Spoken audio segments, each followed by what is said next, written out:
Hello and welcome to the GT World Challenge Asia Series, powered by Tarmac Works. My name is Paul Jeffrey, and today we've got a very exciting programme ahead for you. This is the very first race of a brand new series in the Asia region. First, we've done Europe, then we did the Americas, and now we're bringing a brand new esports series to the Asia region for real and pro sim racing and real world drivers to take part.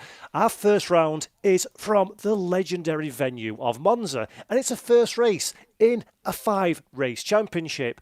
Taking us through the entirety of the season, I am delighted to say, will be the wonderful Ben Constanduros and David Addison, the voice of the real world GT World Challenge Series. And David, welcome very much to this opening round. And Monza, a wonderful track, should produce some great racing. Monza is a legendary circuit, as you rightly say, and it has got great bits to it that always engender good racing. You've got fast bits, you've got elements of the circuit that favour the brave, and you've got that first chicane that is always a pinch point. You know, you've got a long, fast drag down to a sharp, tight right and a sharp, tight left, and if you get through that safely, then you can make something out of the race. But do you attack into the first corner, or do you look after yourself? A bit of self-preservation might not go amiss. And that's just the first couple of corners of 1 hour of racing. And what makes this even better as well is that we're going to have a mandatory pit stop. There's no window, but everybody must make a pit stop. So we're heading into real GT world here with not only the circuits, the cars, the drivers, but the strategy thrown in as well. I can't wait. Yeah, fantastic, David. I think you hit the nail on the head. A very challenging circuit. And it'll be great to see how our esport and how our real-world drivers take place as well. And Ben Constanduros, we've spoken together before, as well as David, in various SRO esport championships. We've done the Americas and the European series. With this being Asia, Ben, how do you think our drivers will fare on a world stage? It's very exciting to see this happen, isn't it? Well, we were part together in the Charity Cup, which was a fantastic, entertaining couple of hours. We saw our Asians really up to speed with what they needed to do. And I said, of course, the competizione. Of course, learning that also comes with the real drivers getting to grips with sim. But ultimately, I think both of us were very impressed. The only challenge is, of course, they don't know these European circuits that some of our races will be taking part on over the next couple of months. And that presents an extra challenge, but also a bit of fun too. Yep, absolutely. Thank you very much, gents. And for everybody at home, just to give you a bit of a flavour of what we've got coming in this race and the next 4 events. We've got a 5-race championship. So we're starting at Monza. There are a race for the Pro-Am eSport drivers. What that means is we've got 24 invited professional Asia region eSport drivers and 24 drivers who have qualified over a hot lap competition. That will be a fabulous showcase for the eSport drivers. But we've also got the Pro-Am of the real world. So yes, the GT World Challenge Asia drivers that race in real life in the Pro and Am categories will be taking place in a race of their own as well. Both categories will fight for points. Both categories will run through the duration of the 5-round series, and there will be a champion crowned at the end as well. So there's something to fight for in both series, and I am fascinated, as I'm sure David and Ben are as well, and you folks at home. I'm fascinated to see how the drivers adapt and get on in this wonderful category, because esport racing hasn't really manifested itself fully in the Asia region, so we're incredibly excited to have that opportunity to bring this level of organised professional competition into the region and give a shop window for these drivers to participate in what we anticipate to be a very challenging, a very competitive, and hopefully for everybody at home and us in the box, a very exciting championship indeed. Now, what we're going to do, we're heading into the first race at Monza very shortly for the Pro-Am Esport drivers, but we're going to have a quick word with the director of Tarmac Works, who are one of our very proud sponsors of this championship. So we're going to hear a few words now before we take a look at the grid. Hi everybody, this is Felix from Tarmac Works. We are a motorcar company based up in Hong Kong. Really excited to be able to join GT World Challenge Asia as the presenting partner. We have always been a huge supporter of esports, and this is probably the biggest series and championship out in Asia. So we're really excited about that. It makes a lot of sense for us to join this championship because we do make a lot of GT3 cars. And with this series, we're able to create a lot of really exciting liveries, as well as use some of the liveries in the game to make them into replica model cars. So again, we're really excited, and I hope you're enjoying round one, and good luck to all the drivers. Fantastic to hear there from Felix Kwong of Tarmac Works. Thank you very much for those kind words. And now we're going to go and have a look at the drivers that will be taking part in this first race. We've got a massive field of talent in this championship. So let's have a look at who will be on the grid for the opening round at Monza and see if we recognise a few of those names. So as you can see, we have got drivers from all regions of the Asia region: South Korea, Japan, Malaysia, Australia, Indonesia. It's an incredible lineup of talent, both professional and, as we say, qualified amateur racers taking part in the event. The technical challenge of bringing this series, the fidelity on the racetrack, the broadcast software, is one that is not to be underestimated, and I am massively excited to be part of the process that brings this racing around the world. The drivers have already been out on circuit, they've already put plenty of laps in to the Monza Grand Prix track, and as David mentioned at the very top of the show, this is an incredibly challenging circuit. There's not many corners, but the opportunity to win or lose time is always around the corner. And David, you've done plenty of real world. Yeah, Monza is a circuit. And this is a really exciting piece of track. But David, you've done plenty of real world coverage in the Monza Italian Grand Prix circuit. What do GT3 drivers have to contend with on a track like this? The first thing they're going to have to do is worry about top speed and good aero, and in many ways the two are going to be combined, aren't they? But you've got to have a car that cuts through the air. It's not just about horsepower, but traditionally we've seen, and it could be, at the risk of being cynical, that it's an Italian car, Ferraris go really well at Monza, but it's a nice slippery shape. Now, looking at the entry list for the first race, the sim entry list, we have got some Ferraris out there. You've got Lamborghinis as well. McLarens we saw go really well round here in the very first Charity Cup race that we had for the European GT World Challenge way back in March when lockdown started.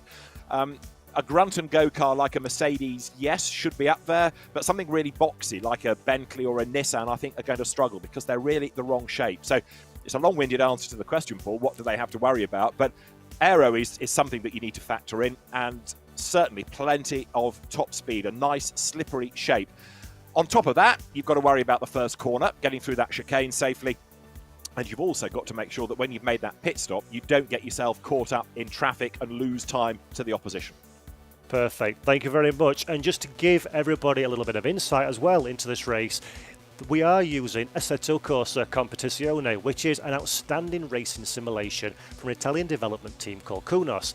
The simulation has the official GT World Challenge cars within it, so we've got a wide variety of different vehicles that people can enter this competition in. You will be seeing GT3 specification racing, but you'll be seeing cars from many different marques, and as David rightly said, this brings with it different characteristics of the car. They'll be strong on certain tracks, less so on others, and we've got 5 different circuits that we're visiting. We're starting at the powerhouse that is Monza, where straight line speed, absolutely, and corner exit is key to a fast lap time. But as the season progresses, cars that aren't necessarily at the front of the field today, and as the driver skill and experience progresses, may come to the fore later on. So it's one of those championships where you really need to be in it from the beginning to the very end, scoring strong, scoring big results in order to get those points that you need to take the grand final championship prize at the end of the year. And that's why I'm really excited about this championship. The drivers have an opportunity. We've got some very experienced esport racers within this category. We've got some people that are amateurs that are coming in quite inexperienced, quite new to the world of broadcast, high value, high professionalism championships such as this. And the more they drive, the more skill and experience they acquire, and the better the racing should be. As David and Ben mentioned at the top of the show, we did a month or so ago a one-off charity cup event where we had some invited drivers took part in the sim on circuit, and the racing was intriguing. There was some fights throughout the field, but now it's what matters. Now it is championship time, and now the serious business kicks off. So now we're going to head trackside to the Monza Grand Prix track for our very first race, as I hand over to the commentary team of Ben Constanduris and David Addison. Paul, thanks very much. We are good to go racing then. We're just a couple of minutes away from the first of the two races here at Monza getting underway. Local time, just gone 4 o'clock at Monza. It's not the sunniest of days. Of course, the weather can be factored into the game, into the simulation as well. But one thing that can't be simulated is pace, and it is Joseph de Jesus who is on pole position. And of course, Ben, he was the man to beat in that Charity Cup race. So he's carrying on the good pace already evinced into this first championship round, isn't he?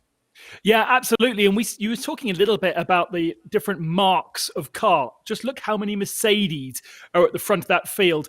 Very much a car that is preferred by the guys in Assetto Corsa Competizione.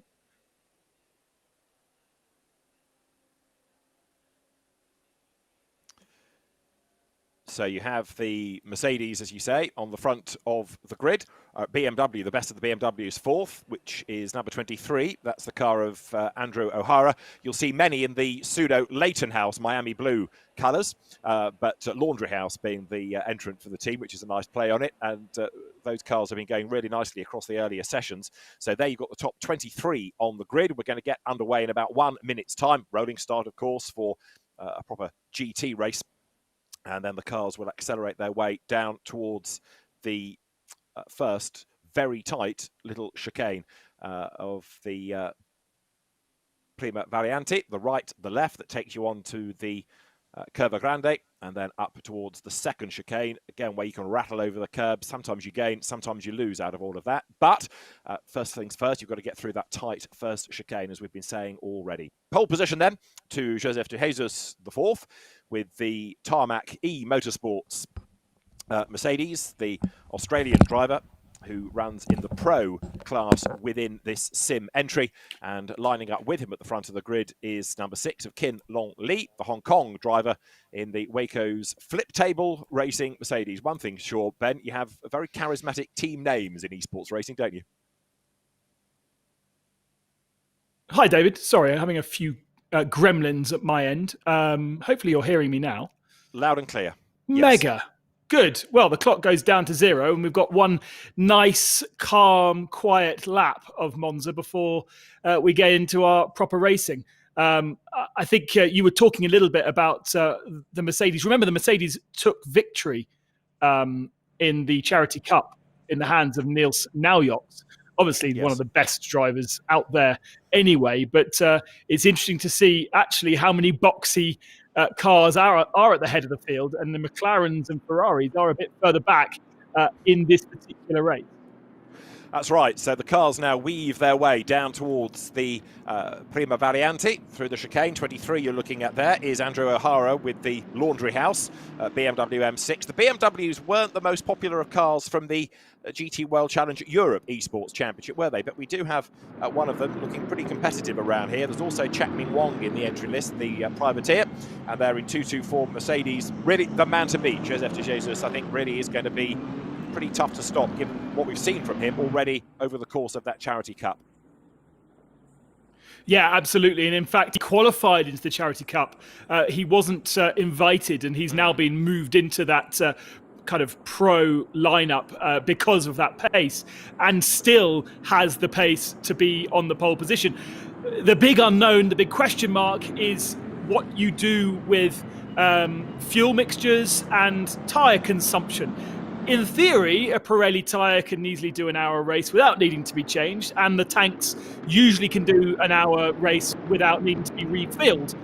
But if you really, really hammer those tyres, you are going to take the best life out of them quite early on in the race. So do you look to change your tyres? Can you show us the rest of the grid? Do you 23rd simply and below, please, Nicky? Can you show us just the rest of the grid on the graphic, go into the please? pits to conform to the regulations, and that's it, rather than actually do anything when you take the pit stop?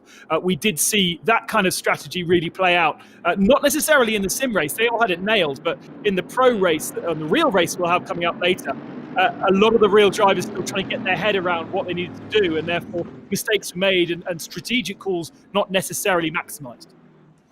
So the field now pouring its way down towards the Variante Ascari, and you can see urgency. The drivers now trying to get some warmth into the tyres. They may only be, of course, be simulated tyres, Ben, but so much of this is so true to life, isn't it, that it's like any other green flag lap that you would anticipate seeing. I think it's one of the best simulations in the world in terms of the way the tyres have been built in the game and how they feel. So much data from Pirelli was passed over to Kunos to create the model and make sure that the tyres behave exactly how they should do in real life. And that's why we're able to host these races with real-world drivers. This is really not that far away from what they would experience in the real world of racing, and unfortunately the GT Challenge World Asia is not being able to experience this yet. So let's put you on the spot very quickly as our sim expert. Who's going to come out on top? Who's going to win this first race then? I think Jesus Cecilia has Jesus Cecilia, that's a different person. Jesus has definitely got a very good setup. He's got the right car, and as long as he makes a good start, I think we should see De Jesus take the victory. Although there's a couple of other Australians a bit further down the order that perhaps didn't qualify so well, but should be up there come the end of the race. Okay, we've also got the pit stop to factor into this that we didn't have to worry about in GT World Challenge Europe Esports. We'll come back that all through this corner because the cars now make the run up towards the timing line.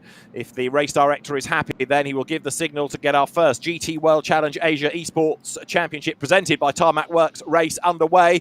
It is Joseph de Jesus then on pole position with him at the front of the grid. King Long Lee then the pole position driver slightly in advance. The lights go out. The green flag shown. We're racing at Monza then. History in the making. Already one driver comes up with a drive-through penalty, which is Andika Malana. But as they run down towards the first of the chicanes, it is Joseph de Jesus who has got the advantage, but he's coming under attack. Long lead right round the outside. There's drama in the pack as well. There's a spinning Porsche. So it's not just the first corner that has given strife. It's the run into the first corner. Can they survive it? Most of them have. Battle raging on. Look, third and fourth run side by side. Terry Rayton is in the mix, and the race leaders go through the Curva Grande for the first time. So has Joseph de Jesus been able to hang on to that race lead? The answer is yes. And now, Ben, he's trying to get away. Yeah, absolutely. In a battle, a challenge for third position side by side between the two Mercedes through the second chicane around the outside. Presumably isn't going to work up at each other. So O'Hara in the BMW moves up into second position. And that drive-through penalty you were talking about will have been for being out of position at the start of the race. An automatic penalty from inside the game. So there's mayhem going on really behind the race leader as everybody finds themselves on the wrong line. And look at the gap pulled already over just, half a lap of the race by Joseph de Jesus. He is getting away. Now, find a driver that might want to hang on to second place. It looks as though it is going to be Andrew O'Hara then, the Australian in the BMW, is best of the rest as they drop down towards the Variante Ascari for the first time. And you're right about the numbers of Mercedes. They're all being competitive, but many of them trying to merge with each other on the first lap. Andika Maulana in 889 has copped a penalty already. He's battling with Charles Teixeira as the cars accelerate down towards the Parabolica. All of this scrapping, Ben, just playing right into the hands of the race leader.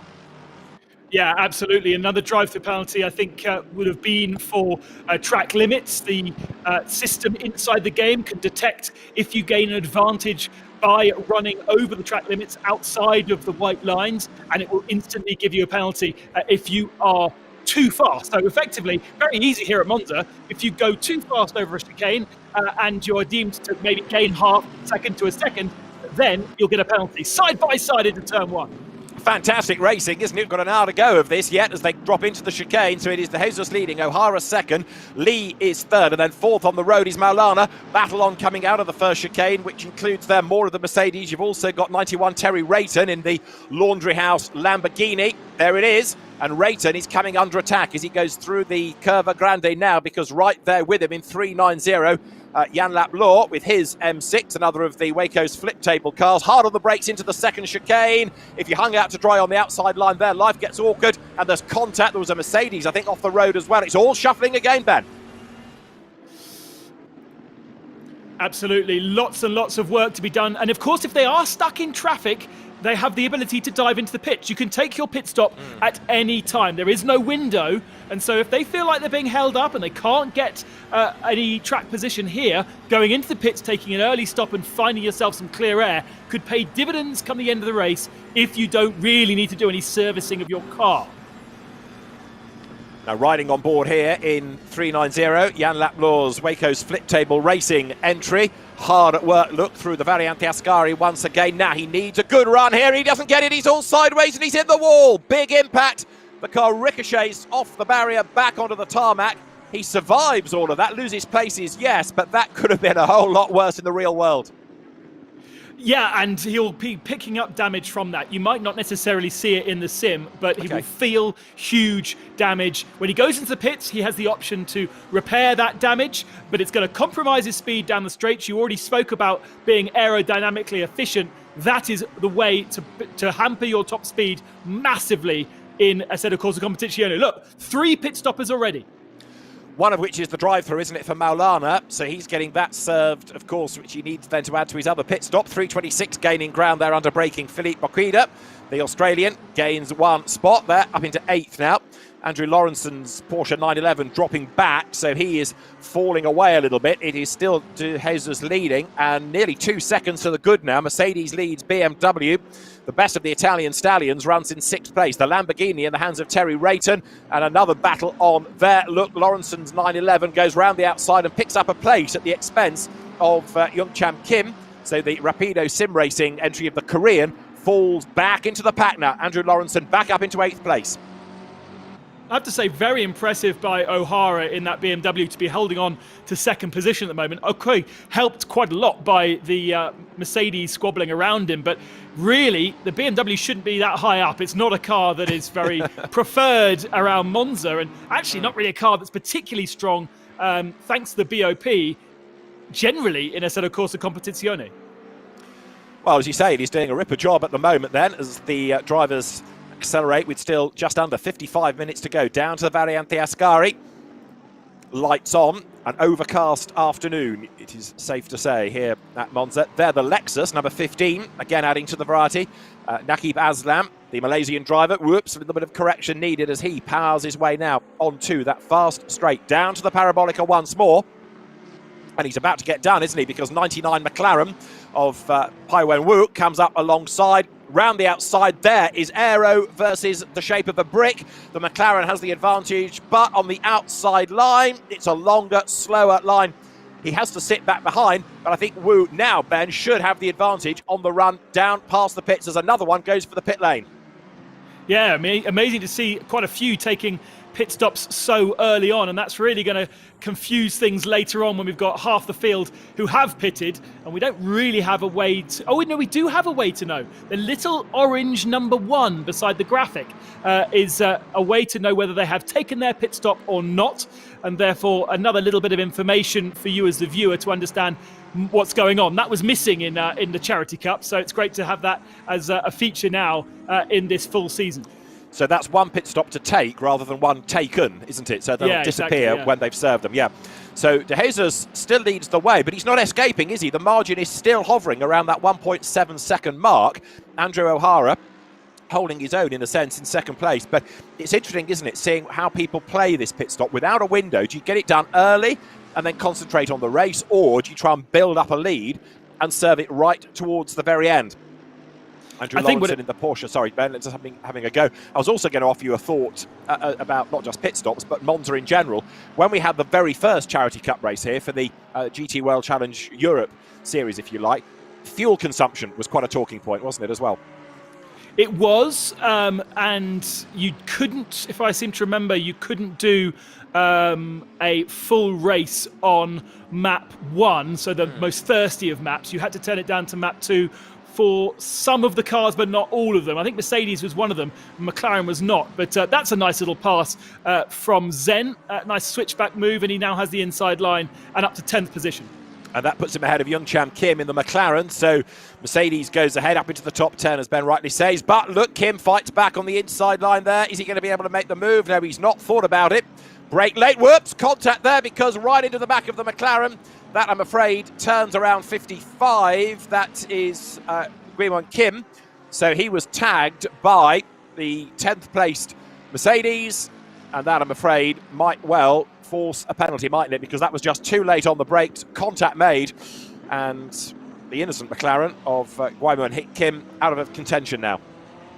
Kim is one of those guys that actually we've seen participate globally in some of the competitions that have kind of headlined Aceres Corsa Competizione over the last year. So he has real experience, not just in Asian competitions, but against the world's best, and marginally missed out on qualifying for a prize drive at Imola in a Lamborghini Huracan, which I think is actually happening today and tomorrow. So some of the very best ACC drivers from Europe are enjoying the spoils of a prize drive thanks to this platform and thanks to being some of the very best. Now straight away, look on the graphic there, 94 of Yin Zheng, class winner in the Charity Cup race, don't forget. He's got a drive through, so that can presumably be put down to the contact going down towards turn 1, can't it? Just having a look to see, because that was very, very fast from the race director to make that decision, and sometimes it takes a bit longer than that, but maybe we do have real world, yes we do actually, we have a real world stewards, human stewards looking at those kind of incidents, and that's where those penalties can then be applied externally. Rather than coming from inside the game. The game will dictate starting procedures and track limits, and then the human will do contact and the like. Okay, I'm looking at the stewarding channel where the steward is typing at this very moment. Meantime, riding on board there with Ferris Stanley in the Ferrari. That's a long, long way down, isn't it? The best of the Ferraris. So having talked about you need an aero-friendly car, well, Ferris at the moment 11th spot, but he's going after Kim. So Young Chan Kim there, look in the pink McLaren coming under attack, and then Concertina as they break for the corner.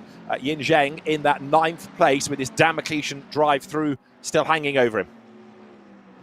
So you can see 21st position. Wong is the first of our drivers to have made a pit stop. It goes green once they've pitted, but he falls off the list because he's doing it right at this second.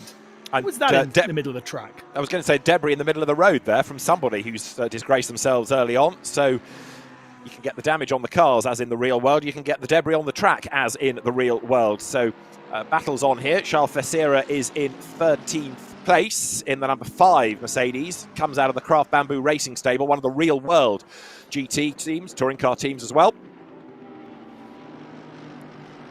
But O'Hara in 2nd place is dropping back now, is he not, from the race leader, because getting away is Joseph de Jesus.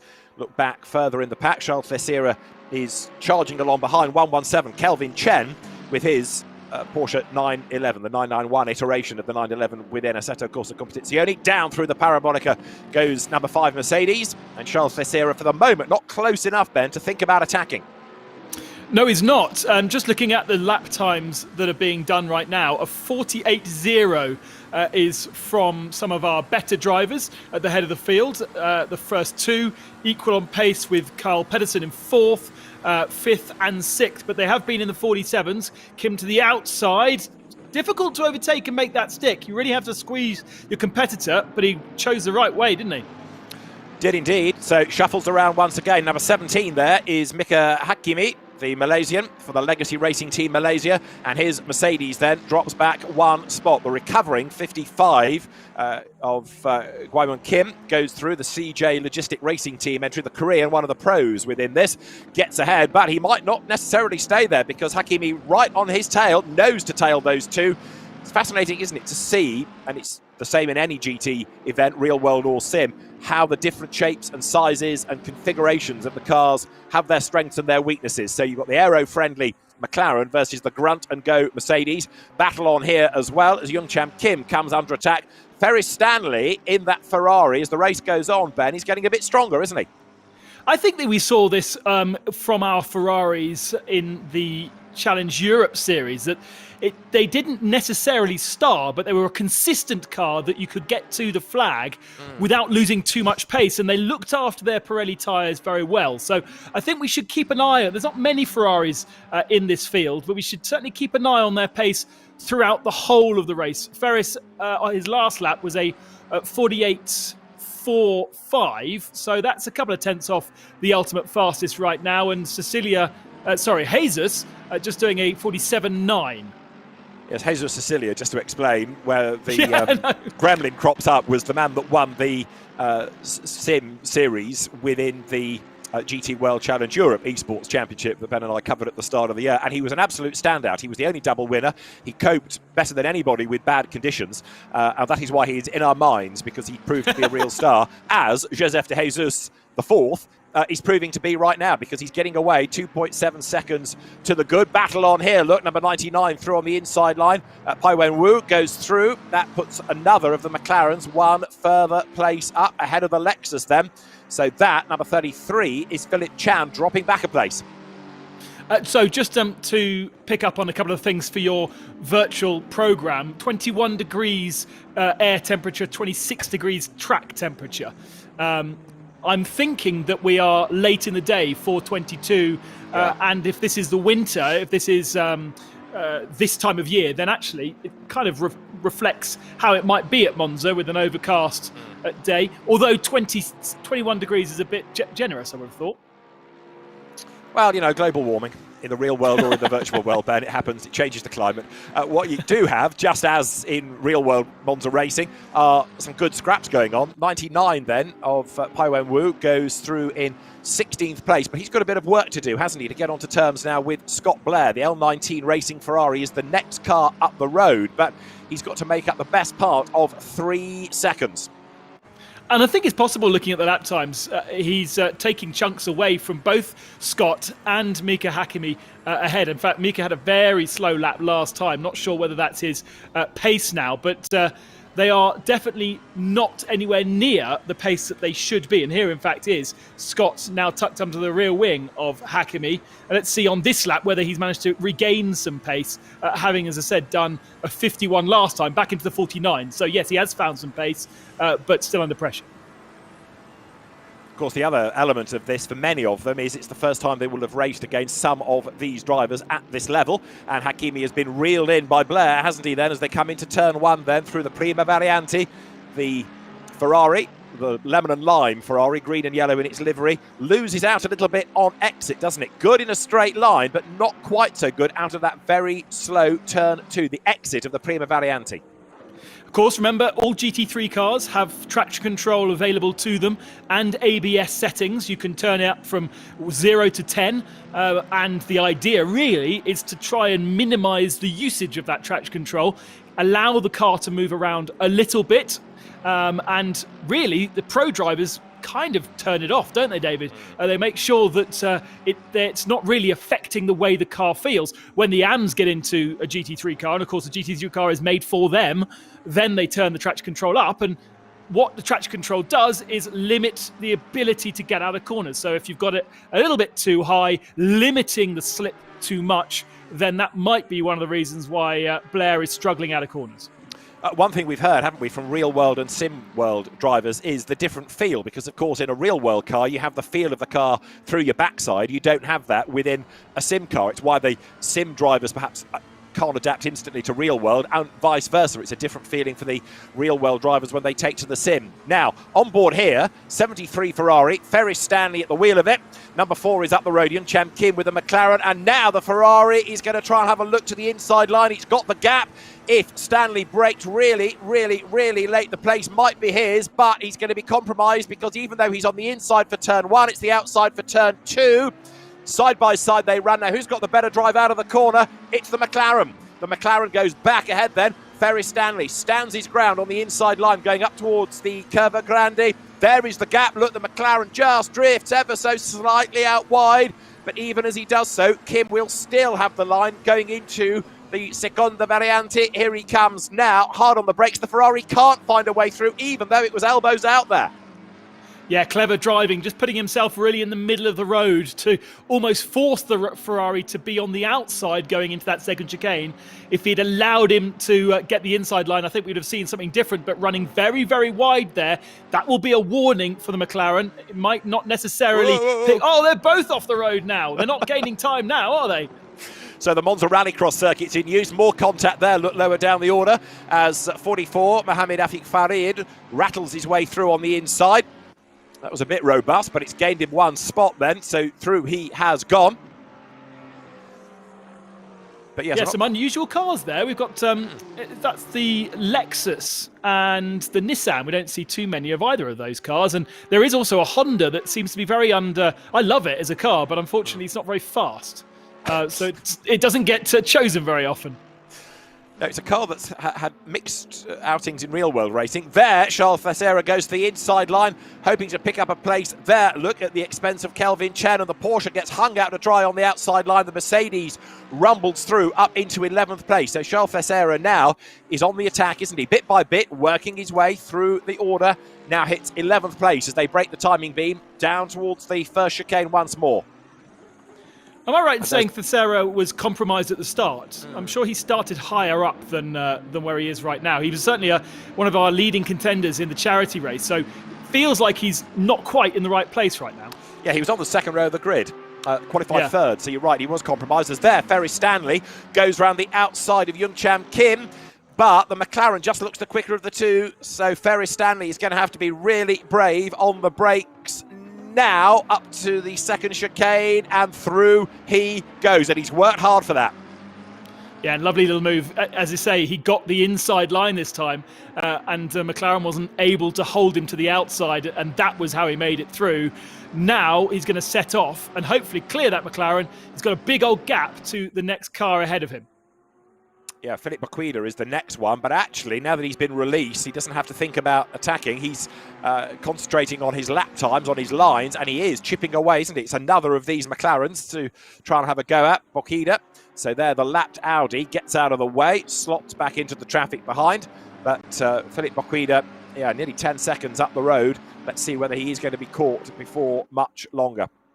Not sure why Audi's not so chosen as well. That is a car that performs incredibly well in GT3 spec racing, has won the 24 hours of Spa many a time, and is always a front runner. But for some reason in the sim, it doesn't... I think it might be down, not necessarily to pace, but more to being able to drive it close to the limit throughout the race. I think it's a bit of an edgy car. And you sometimes have these cars that are very fast, but it's hard to get them and get the speed out of them lap after lap after lap without them trying to throw you off the track.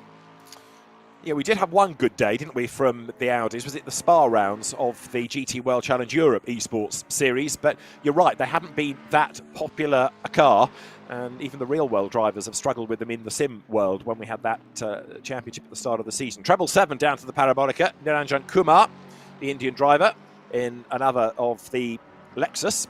This from the IR Esports team. And is he heading for the mandatory stop? No, just a tight line, but there is a pit stopper ahead. So bit by bit now, Ben, we are starting to see, as we approach the halfway point, some more of these mandatory stops being served.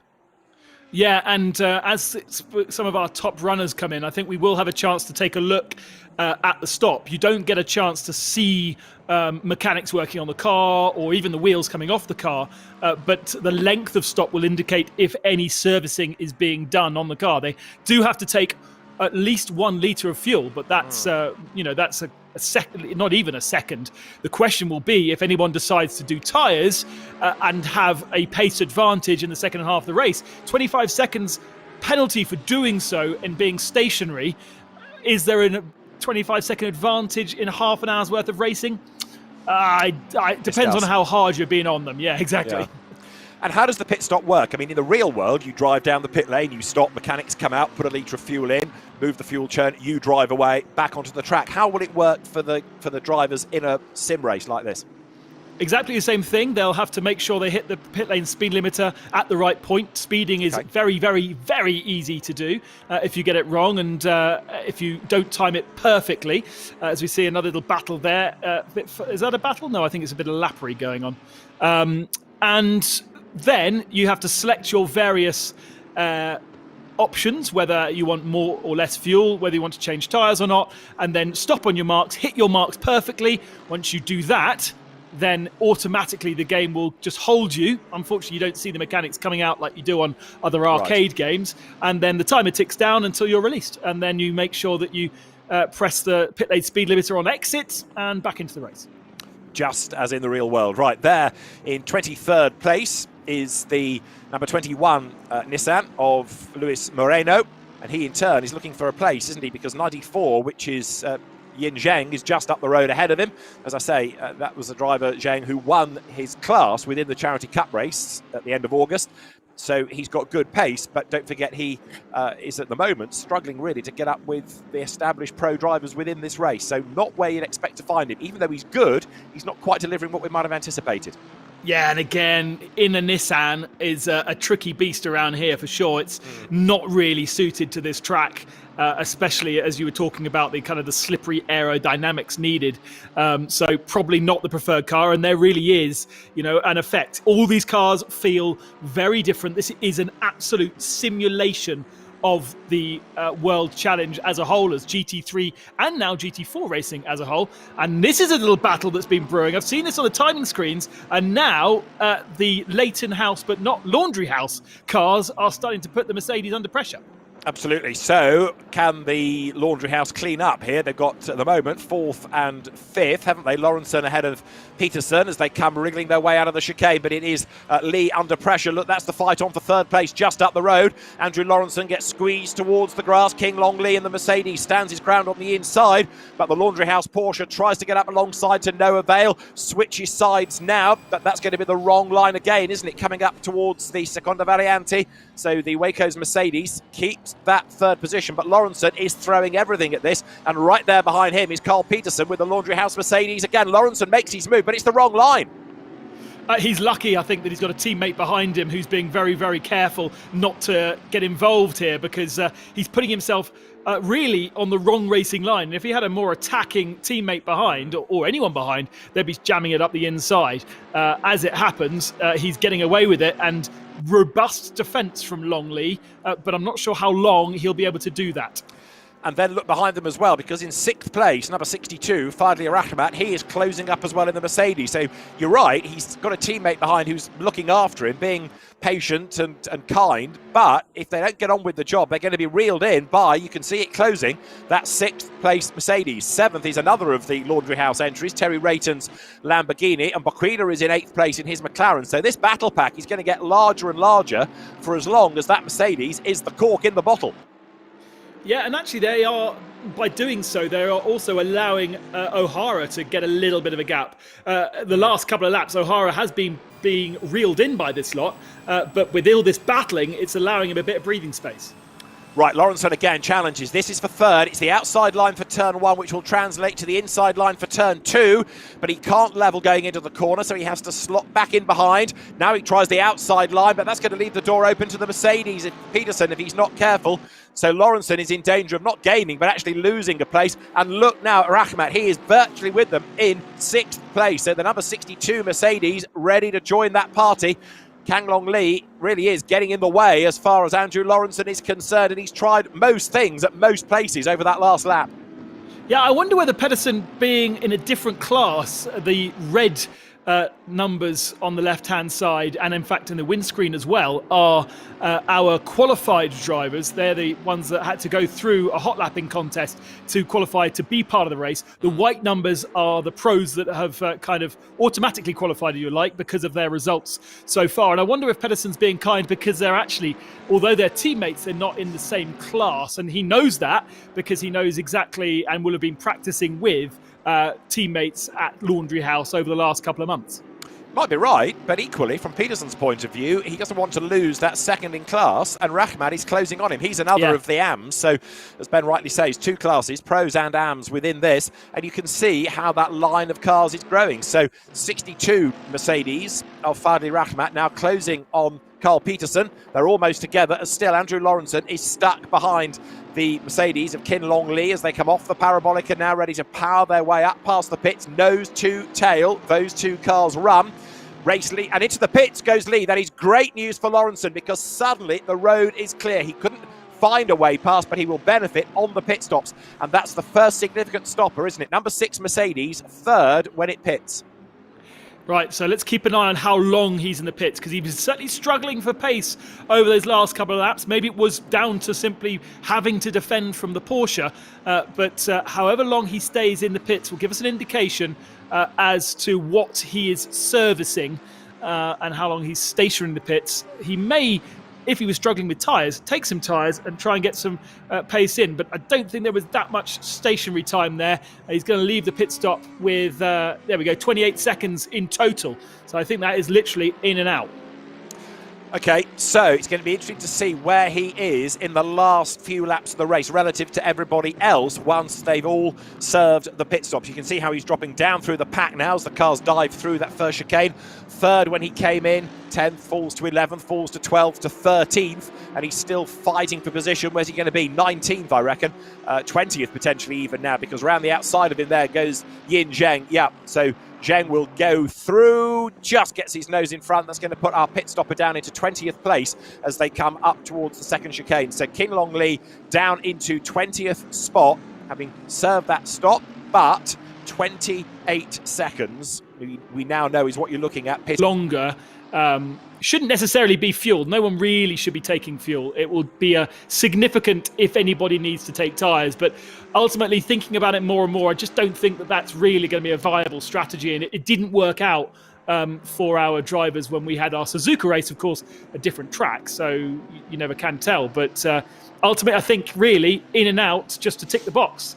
But they have to take on 1 litre of fuel, don't they? Now, how much is a litre compared to a lap? Is it a lap? Is it 2? Is it 1 corner? How much of Monza does a litre's worth of fuel translate to? Do we know? Oh, that's a very good question. I think it's about 4 or 5 litres per lap. Okay, so it's a bit of a lap's worth of fuel. Yeah, okay.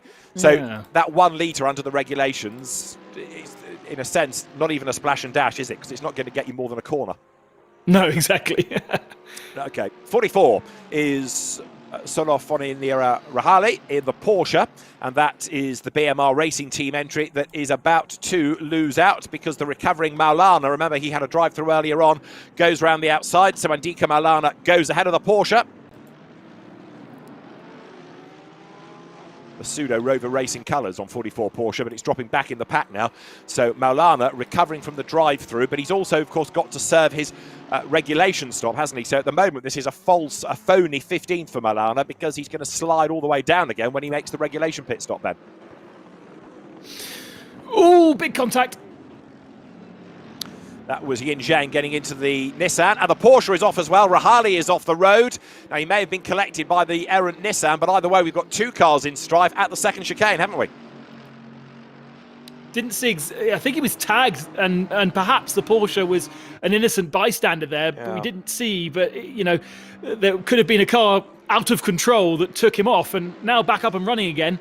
Again, doesn't look damaged, but will feel damage to the driver.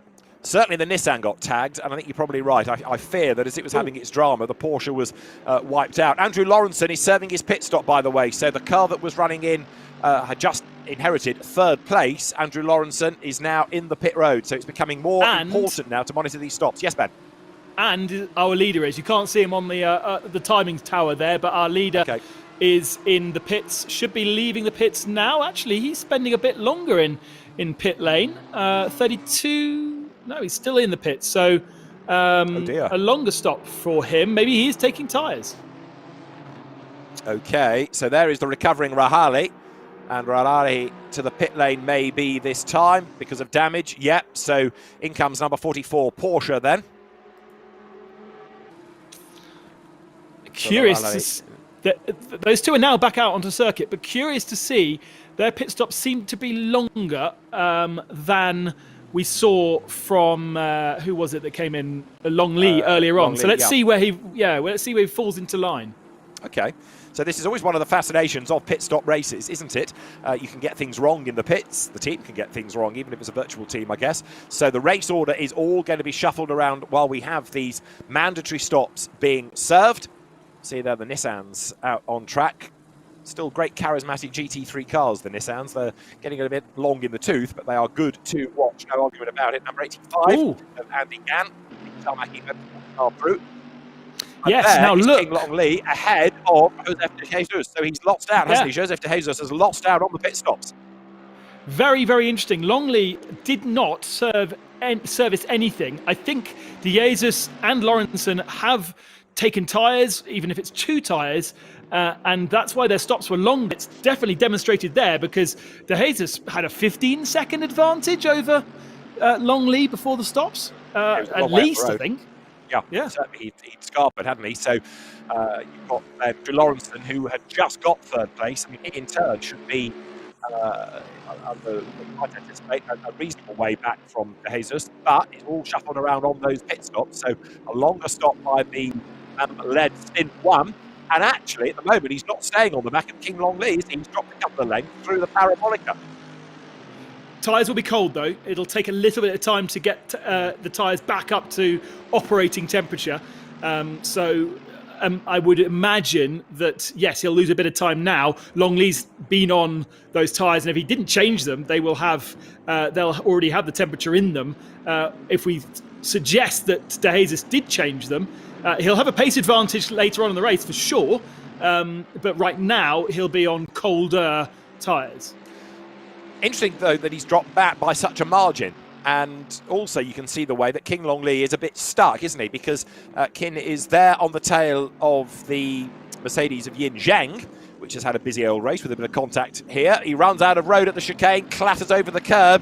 Kin Long Li hopefully will have the advantage to be able to now go powering past, but no, he's still stuck behind.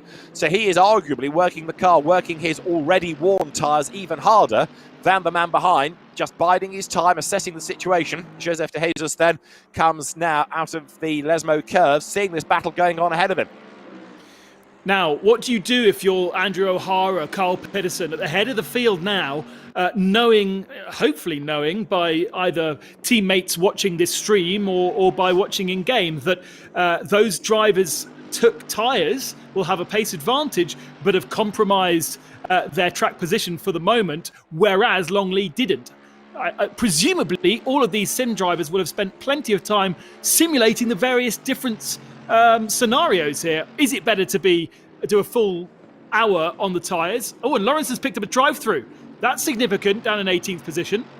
It is indeed, isn't it? So Andrew Lawrenson, who had just got himself into 3rd before the pit stops, gets a drive-through penalty. Now, what is that for? We aren't seeing any news in the stewarding channel about it, so we'll try and go in-game to find out. There, 22 losing out is Bank Thanatit, but the car that he's squabbling against runs way, way wide coming off the parabolica. So there, as the cars accelerate towards the timing line, in for the drive-through, look, comes 9-11. So that is Andrew Lawrenson back in.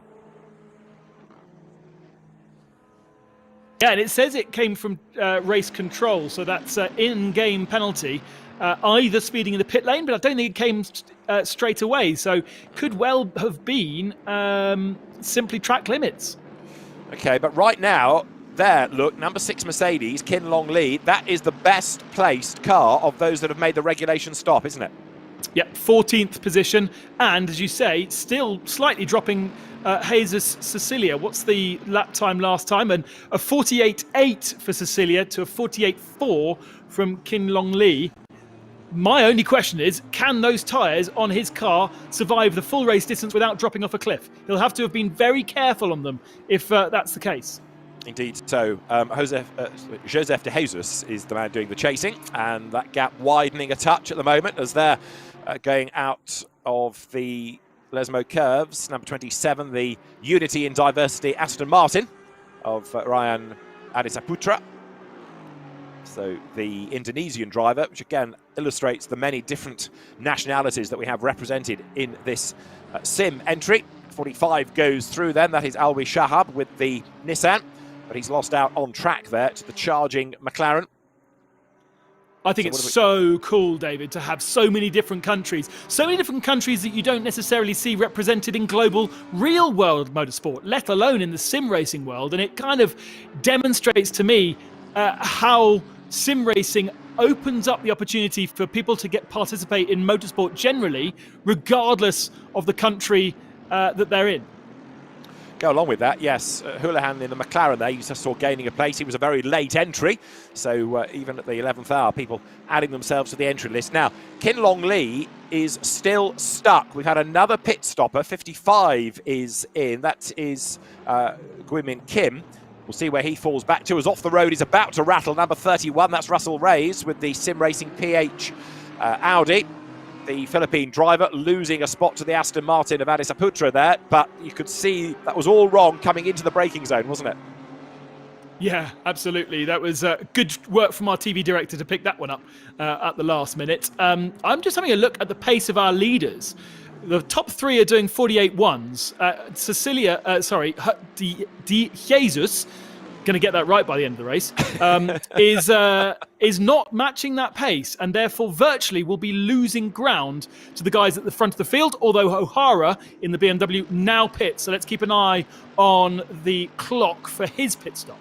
Okay, so he's put himself into the race lead from number 90, Carl Peterson, and then up into third after the pit stops. But he needs to serve his as well. Adli Rahmat, who we saw in that Vortex SimSport Mercedes catching up to the traffic, but Kin Long Lee here is still stuck behind in J94 Mercedes, who has yet to serve his mandatory stop, and Lee just can't find a way past him. Here you've got the BOP working so well, of course. Two Mercedes very evenly matched, and Lee is stuck. So if the leaders are released into clear air, then he's really going to be on the back foot, isn't he? Well, look, O'Hara has already cleared the pits. He's out already. It was a short stop. It was about 29 seconds in total. And he's got a huge advantage now over De Jesus, who was 4 or 5 seconds ahead of him. O'Hara has put himself right in the mix of things now. And maybe an indication how some of the other laundry house cars will choose to do their pit stops over the next couple of minutes. Yeah, although one of them, Andrew Lawrenson, of course, had to go back in, didn't he, for his drive-through penalty. So one or two of them have got it right, one or two have got it wrong. But you can see, we talked early on about this, didn't we, being released into traffic. That's exactly what has happened for Kin Long Lee, and he can't get through the traffic. So he's absolutely stuck for the moment. So O'Hara, 9th after the pit stop, at the best of the stoppers. So really the race now is between him and Kin Long Lee, who is still stuck in the traffic. It is advantage BMW, isn't it? Amazingly, I really, it's amazing to have a BMW so high up in the field. No disrespect to BMW, but they really aren't the chosen car. We saw them, we saw it perform very well, remember, in kind of mixed conditions when it was rainy, dry. Yeah. But other than that, you never really see a BMW this high up in this platform. I must stress that. BMW as a global, they've just won in the Indianapolis 8-hour race. They also won the Nürburgring 24 hours. So, they're a fantastic brand. But, pit stops now for Pedersen and Bakida. Leading cars once more. So Carl Peterson, Am, or Laundry House, he comes in to serve his stop. We're looking at number 27 still, which is Ryan Anderson, Aston Martin, the advantage coming down to the parabolica, and on the tail trying to get his pace back, Russell Reyes with the Audi. There it is, number 31, the R8 LMS Evo of Sim Racing PH, the Philippine driver accelerating now up towards the line. He's on the back of the Indonesian. They head past the pits with just under 19 minutes of the race to go. Yeah, so short stops for Pedersen and Bakida. They are appearing on our timing screens at the very top, and they have fallen into line. Well, Andrew O'Hara still has a massive advantage in comparison to Bakida. Bakida, I think, is behind De Jesus. Okay. And Pedersen is in virtually 8th position. So really interesting what's going on pit stopping wise for our leading contenders right now, whilst we watch 29th position.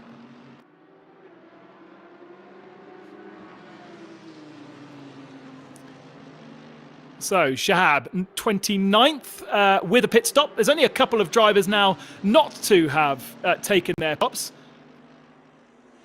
And this is a nice little battle as Shahab lines up the Lamborghini, looks to the inside, and Lamborghini decides to turn in.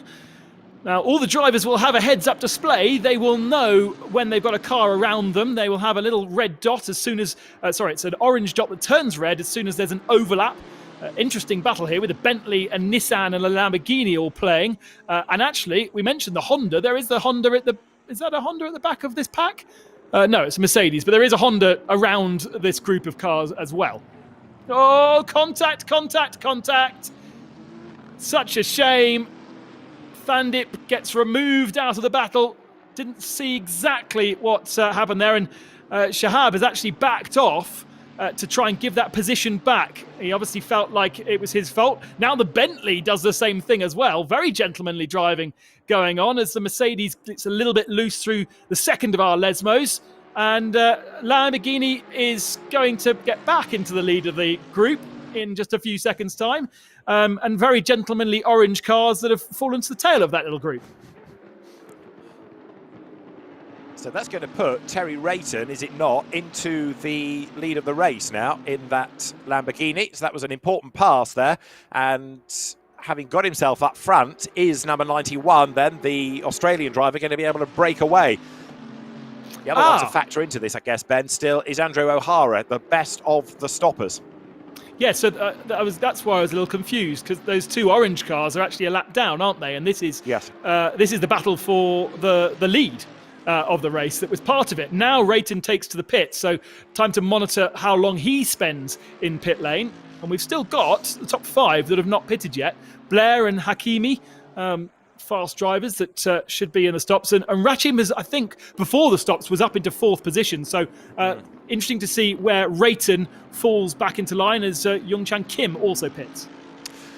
Yes, indeed, he comes in. So that's now going to elevate number 64 for the moment, isn't it? Scott Blair with the Ferrari. There is Charles Teixeira going over the timing line. And also number 17 Mercedes through, which is Mika Hakimi, and he has yet to serve a stop as well. More of them coming out of the pits in the background, including the Rayton Lamborghini. Where will that one blend in? We'll have to wait and see. Rayton 29.4, so that's a quick stop from him. Still waiting on Kim, but I don't really think that Kim is part of the battle. So let's see where Rayton falls back into line, having now taken his stop. O'Hara really is a target, because I think O'Hara is virtually our race leader from Pedersen and Longley, and De Jesus down in 4th virtually now, right on the tail of Longley, but still unable to get past him.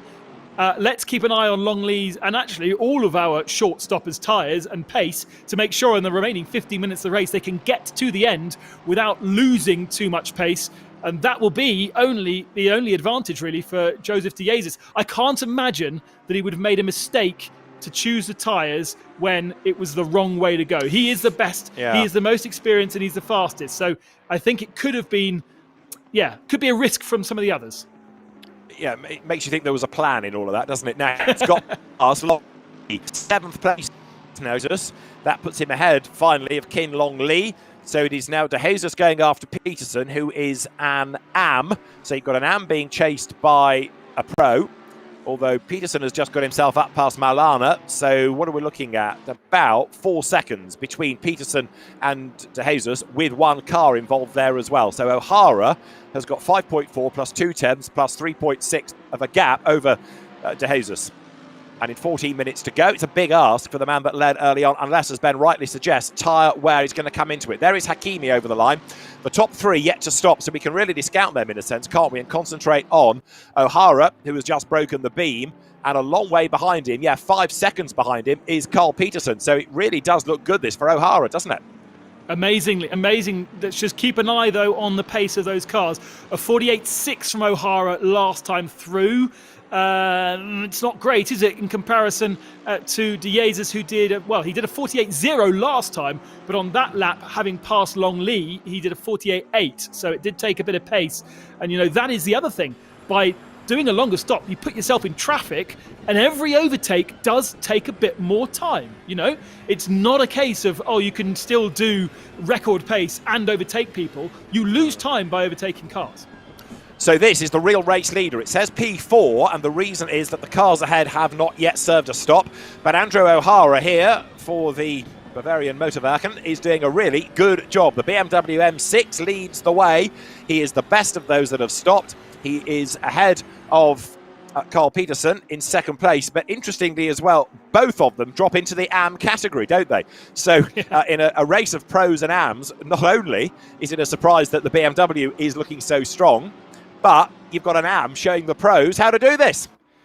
And which is exactly what we saw in the Charity Cup race, because De Jesus was an AM at that point before being picked up by the Tarmac Motorsports team. So one of our sponsors actually creating an esports team for the event, and having De Jesus as their lead driver now. So that's how he's moved into the pro category. And I think as this series progresses, I think we'll see that happen time again, because, sim racing generally is developing, it's growing, and in the Asian market, I think you will be seeing more teams form, perhaps real-world teams forming virtual teams for this series, and some of these red numbers will turn white by the end of the series. And you can see why it is growing all the time, because it's given us some great action as an individual race. But you and I said it in the European events in that championship early in the season. You forget you're watching a sim race because the pictures are so good, the graphics are so good, so real, that you forget that this is simulation. Now there in third place is Hakimi, leaving his stop late. We've only got just over 11 and a half minutes to go. So are some of them thinking of rolling the dice, effectively starting that last lap even? I don't know why you would. I don't really see any benefit for going this late into the race unless you're just in a rhythm. But you can see Hakimi still kind of holding on to that Mercedes. It's trying to get away from him through the first of the Lesmos. And now you see O'Hara in the background with a little bit of traffic to contend with. That's going to slow this pace. Last time was a 47.9, a really fast lap from O'Hara, which is quite impressive considering he is on worn tyres. But look, 2 more cars to get through, 10 minutes remaining. I don't think De Jesus is going to catch him, but certainly he's going to make a good go of it. Question about the pit stop for you, which isn't meant to be a hospital pass, but do you have to leave the pit lane? You must come in and take on a litre of fuel, but if you were to do that and take the checkered flag in the pits, would that be acceptable? It's a good question. However, think about where the finish line is here in Monza. Yeah, that it's would at be the before start you've of pit. got to your pit. Yeah. Yeah, true. Yeah. Yeah. Yes, I'm thinking so Michael Schumacher British Grand Prix in all of this, but yes. It's a thought anyway. At other venues, it might be possible.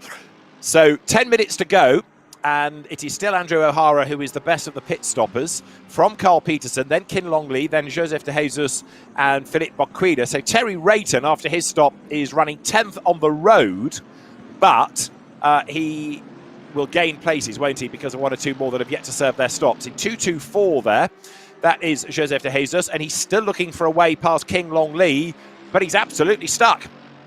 I thought he got past him. I think this might have swapped round again. I don't know if that's possible, but De Jesus did a 48.8 the last time through. Long Lee did a 48.0, so perhaps we've actually seen a change of position again. I think you're right. Yeah, so De Jesus not finding it very easy to sprint away, and I'm trying to rack my brain as to what he's done wrong here, why he's gone so long, because surely, if with a brand new set of tyres, he should be smashing the lap times in comparison to the guys around him, and he simply isn't.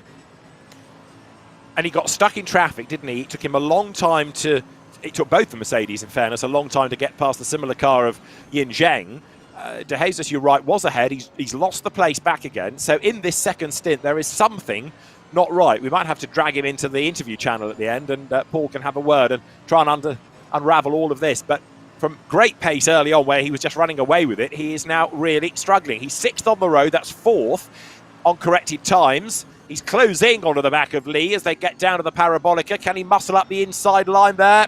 Again, the cars are so evenly matched, he really needs a mistake to come out of the man ahead of him, doesn't he? Kin Long Lee, then, the Hong Kong driver, is not for cracking, though.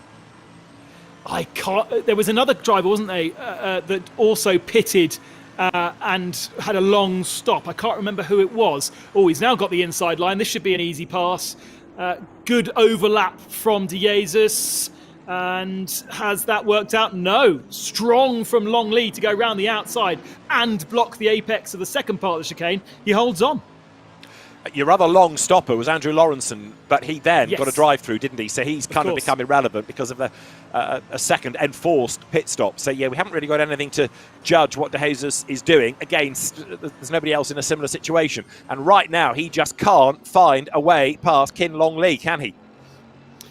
No, now I've got another concern for us with 7.5 minutes remaining. We usually go through the graphics on the left-hand side, and the little yellow dots that are beside the names of the drivers, that is your connection and your strength of connection to the server. Now, we haven't really explained, but everything is being done remotely here. So we have a server which is not a physical server in Italy like we did for the European series, because so many of these drivers, well, all of these drivers are based in Asia. So the TV production is being done remotely from Italy. We are remote as well in France and Britain, but all these drivers are connected to a remote server. Woo, that's not a good thing to do in front of these two cars. Oh no! Kin Long Lee clobbers the spinning car of Nakib Aslan, then the Lexus gets hit. That might shuffle things. It does. It now puts then Joseph De Jesus ahead. And while Ben was talking about these yellow connections, have a look at the order as well, because look, O'Hara has lost his advantage to Carl Peterson. So it's now the Mercedes ahead of the BMW by nearly 3 seconds. So when Rahmat and Hakimi serve their pit stops, it's going to be Carl Peterson that has the advantage. But now, look at Joseph De Jesus, because finally, thanks to that little incident, he's got past King Long Lee, and now he is charging. So he's got to make up 3.5 seconds to O'Hara, and then another 3, effectively, to Peterson with 6 minutes to go. This is a big ask. Long Lee is now a crippled dog. He's not going to be fast along those straights with not visual damage, but it will slow him up so much. It was a huge hit. I'm surprised, actually, he's able to keep going with that such contact, and how lucky was De Jesus not to hit. 6 seconds was lost by O'Hara on that last lap. He had traffic. He was trying to get through traffic, and something has gone awry. Either he went off the circuit or he's made contact with another car. And as you say, Pedersen take advantage and now leads the race. Not only that, but O'Hara's internet connection is looking decidedly concerning, isn't it? It's not just yellow, it's almost orange now. It's getting pretty serious. Right, look at De Jesus. He's getting away from Kin Long Lee. So he's trying to make up 3.5 seconds against O'Hara. Is he going to be able to do it as you ride on board with Terry Rayton here, 8th in the Lamborghini? Philip Baquida is his target. Into the Variante Ascari.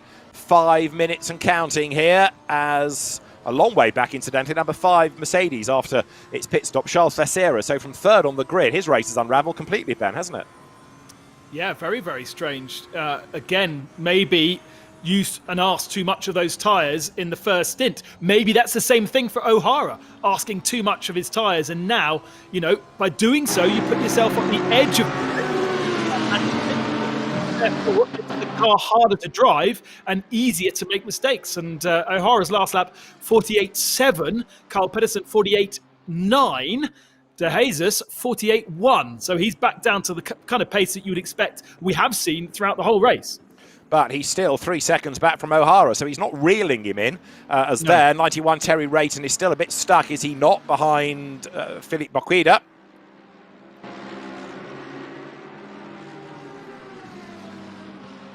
So another Hakimi 91 now pits. He does, drops down.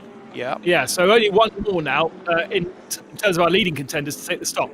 in Rachmat. We've also got Reyes down in 16th, who is now pitting, and I think that should tick all the boxes, and we will then get a representative order in the last 4 minutes of the race. Right, so Baquida here ahead of Rayton.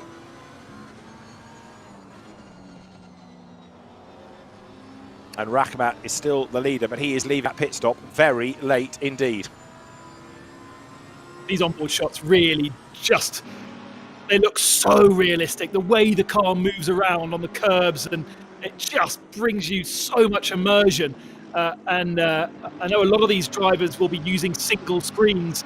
Some of the more experienced competitors will have 3 screens, so they can physically turn their head and look out of their side windows. It helps them with distance perception, it helps them with braking, and it helps them racing other cars as well. And there is, of course, the other option of VR, which I am a proud owner of now, and that is another level of immersion. Our last car from the pits. Now we're getting news as to what happened to Andrew O'Hara. It was a McLaren that ran out of brakes and got into the back of other cars, which included the BMW. So O'Hara was the innocent victim. He got hit by, trying to see which McLaren it was. It's a blue McLaren, which doesn't help matters hugely, and that's why. So it was O'Hara being hit by errant traffic. That's what did for his race lead, Ben.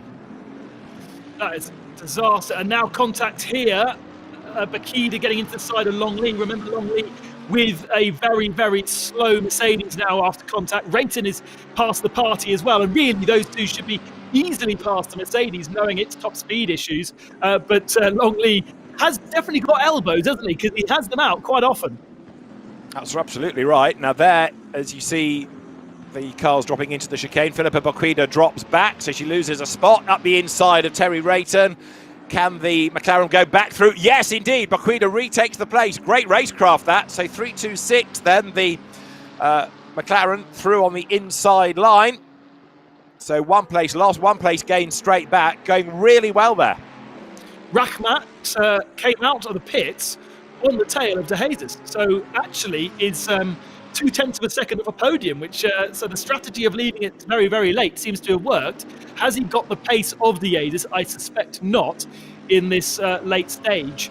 De Jesus now 2.3 off O'Hara. If O'Hara had contact, his car will be hobbled, so it will be easier for De Jesus to at least get up to second position, but only a minute and a half remaining. He's not got many laps left. If 2, 1?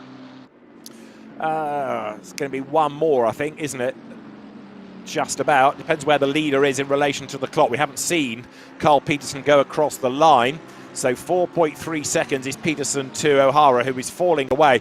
But Carl Peterson's going to win this out of nowhere, isn't he? Because he was towards the bottom end of that top 6 in the first stint, and the race has just fallen into his lap with O'Hara being punted out of the way. De Jesus is closing. There is now less than a lap time left in the race, but where on the lap is Peterson relative to the clock? 25 seconds into the lap. So actually, as you started that sentence, he came across the line. So that would mean that this is the last lap? Should be. Yeah. Clock will hit 0 on this lap then, yeah. So there is Philippa Baquida, 6th place. Terry Rayton, having been ahead, has dropped back, not only in terms of losing the place, but also losing 0.6 of a second. And Baquida might yet be able to put a move on Kin Long Lee before the very end. De Jesus is closing on O'Hara, but not by enough. So the checkered flag is going to be made ready. And we are on the last lap of the race then here at Monza, the first race in GT World Challenge Asia Esports, presented by Tarmac Works. And for Laundry House, Carl Peterson, who is an AM against the pros, is going to head home his teammate, Andrew O'Hara. It's going to be a 1-2 for Laundry House. Mercedes, which was one of the brands that we thought would go well around here, is on target for a race win. And there, look, heading now out of the Variante Ascari is indeed Carl Peterson. Now, what's going on behind? Kin Long Lee is under attack. Baquida on his tail. Behind Baquida is Rayton, so there's more shuffling to be done. But out of the parabolica is about to come Carl Peterson then. Checkered flag at the ready, and Carl Peterson is on target to win the first round of the championship. There he is, the flag at the ready, and it's a win at Monza for Mercedes. Carl Peterson wins the first race in GT World Challenge Asia Esports, presented by Tarmac Works. A great drive in a race that had so many changing fortunes, Ben. Absolutely fantastic. Mercedes are going to be very, very heavy for our next encounter. Great to have a BMW up there in second position. Really, what could have been for O'Hara, though, and what could have been for Diezis. Some question marks for those two drivers, certainly with a strategy call from Diezis, who won the Charity Cup before, but only third today. Well, a really good first race. There you can see the provisional results. Some of the cars still pouring over the line. Check out the GT Esports website for the full result in due course. But a really good, lively race to get the championship underway. And watching all of that was Paul Jeffrey. Thanks very much, Ben. Thank you very much, David. Oh, what an incredible first opening race. Today, ladies and gentlemen, we have made history. The GT World Challenge Asia Esport presented by Tarmac Works. Round one for the AM drivers is complete.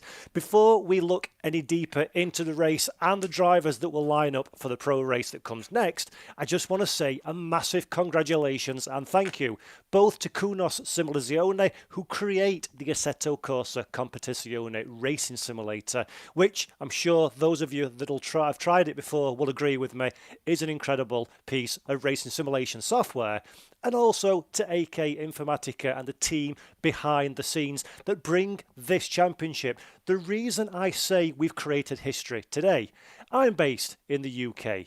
David Addison on comms is based in the UK as well. Ben Constanduras in France. The team that are directing this are based in Italy. And the drivers are in the Asia region. We've got Australia, Hong Kong, the Philippines. Using cloud technology, we have managed to bring together very many different elements in real time into a single package and broadcast it around the world. And for me, that is an incredible achievement that everybody needs to be rightly proud of. But enough patting ourselves on the back. We still got another race to go today, and we still got another 4 rounds in this championship. So moving on to the next race, the Pro-Am Real World drivers. Let's have a look who's going to be taking part in the event and lining up on the grid for this exciting new race. So we can see again we've got another packed field of drivers. There are names that European fans may recognise here from various different formula.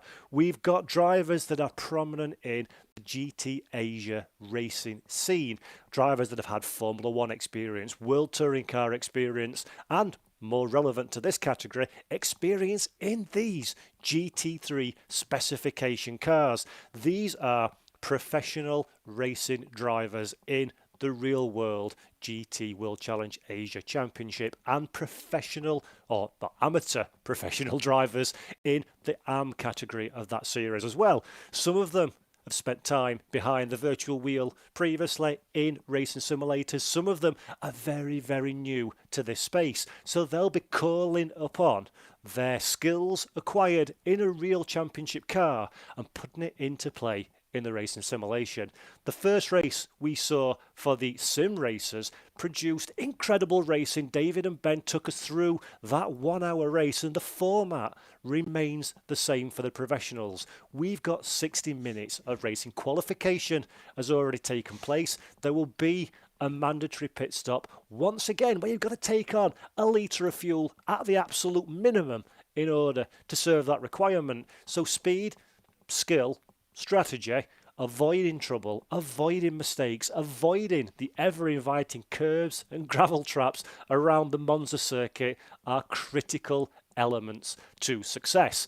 Our eSport drivers have shown the way already on how to move forward and produce a great virtual race, and I absolutely cannot wait to see how the professionals can line up on this grid and show us if the real world skills can be transferred into a virtual space. Now, as David said just at the end of the broadcast, check out the GT World Challenge website for a full listing of results from our first race and at the conclusion of this event to see how the real world Pro and Ams get on. And also check out the GT World Challenge social media for various news and stories around the series as we progress through this incredibly exciting new championship. So, without further ado, This is the GT World Challenge Asia Esports Series presented by Tarmac Works, and I'm going to hand over once again to Ben Constanduris and Mr. David Addison. Thanks very much, Paul. Right, if you thought the first one was good, let's get set for the second race then, because this is for the real world drivers, the real entry then, and the man on pole position is in number 24, Kang Ling. Lining up with him at the front of the grid, Melvin Moe in the Mercedes. The second row of the grid is Aaron Borg with his Mercedes. Yet another Mercedes comes next, number 45 of Duvashan Paliacci. And as the cars now make the run onto the green flag lap, Kang Ling, we've seen racing Mercedes in real world racing, came out of Formula 3, was a part of the FIA European Formula 3 Championship scene for a time, and he's going to be a man to watch. But in this race, Ben, there are lots of star names that we know from the real world, and one or two of them, like Darrell Young, for example, and Alex Young, a little bit further down the order than you might have anticipated. Well, unfortunately, the performance in the real world doesn't necessarily reflect the performance in the simulated world. And a lot of these drivers, thankfully, will have had a lot of practice since Suzuka, but expect fireworks and chaos in this race. It really is very tricky for these real world drivers to get a hold of what it means to be a fast sim racing driver. As we spoke about a little bit before, they don't have the in the seat feel that you would do if you're in a real car. You don't necessarily get the feeling of how the car moves around underneath you. It's something that you develop just through experience with your eyes and a little bit through the steering wheel as well, because of course the steering wheel has quite a lot of force feedback. But generally, a lot of these guys will have struggled over the last couple of months to get anywhere near the pace of the sim pros that we've just seen, and we'll probably see a lap time 3 to 4 seconds slower than those guys, just simply because it is very, very, it's a bit of an art form being a fast sim driver. It is indeed, and we've also now started to see how different brands perform around here, and there is the car all over the curb. Now, what's all that about? Trying to keep out of everybody's way. Leona Chin, that was, but an unorthodox approach to the second of the chicanes. Just about put back into something like the right order. A man who's a long way down, and I know what you're saying about the real world and the sim world, and what it is. Leona Chin, I think, given up. Whoops, 66 off the road briefly there as well. That was Nan Lin. I was trying to get to Chris van der Drift, single seater star, Carrera Cup Asia star, GT racing star, but 30th he will start for this race, so certainly what we expect to find. Now, Chris has done quite a bit of sim racing, actually, but not in Assetto Corsa Coglione, and therefore he has the idea of how sim racing feels, but doesn't necessarily know how this particular platform feels. So there's another little kind of story for you. You might be a sim racer, but you only perhaps a sim racer on a certain platform. And so, yes, Chris, I would expect to see him move up through the field. Of course, we're looking at it from a time perspective. It might have been that they just didn't get their laps in qualifying, but they will be much more consistent throughout this race. No Dan Wells on the entry list. He was one of our stars in the Charity Cup. Not quite sure whether he's just not in town at the moment. He's set up and done a lot of training with a lot of the drivers who you see today, making sure they're up to speed.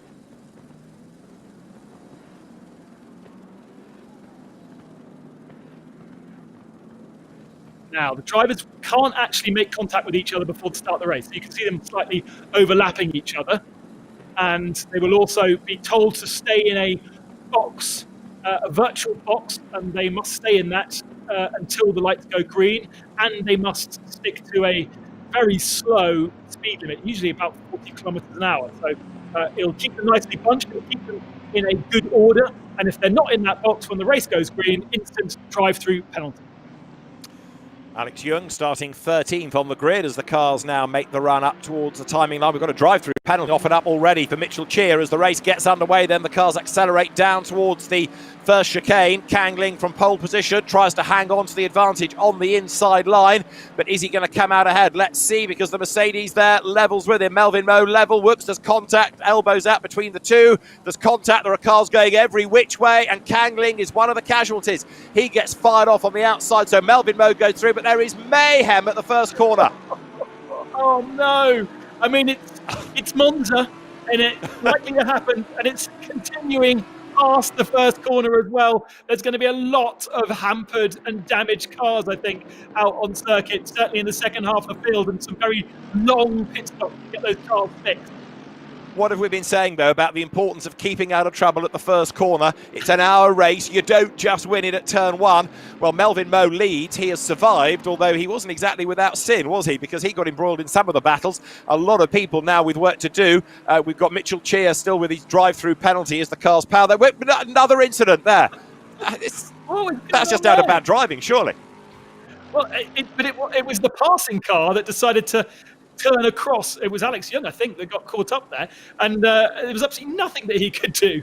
We've got plenty of cars. Andrew Haryanto there in the Bentley, I think, seemingly going slowly, maybe damage to his car. He can't necessarily turn because he's had too much contact. A few cars will have so much contact they'll be reset straight to the pits. Others will be driving back to the pits. Yeah, Haryanto can hardly steer that thing. Yeah.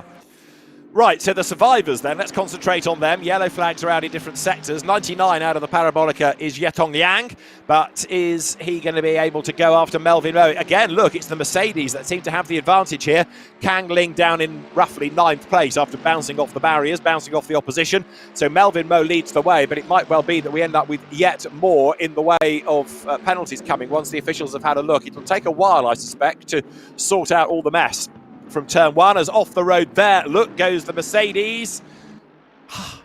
That was Melvin Moe getting it all wrong. Accelerates out the other side. Jieting Ling also off the road. So the two Motul liveried cars then off the road and back on again. And through all of this, number 45, Dervishen Paliachi, looking to try and split them. Well, he's got past one. Can he get now?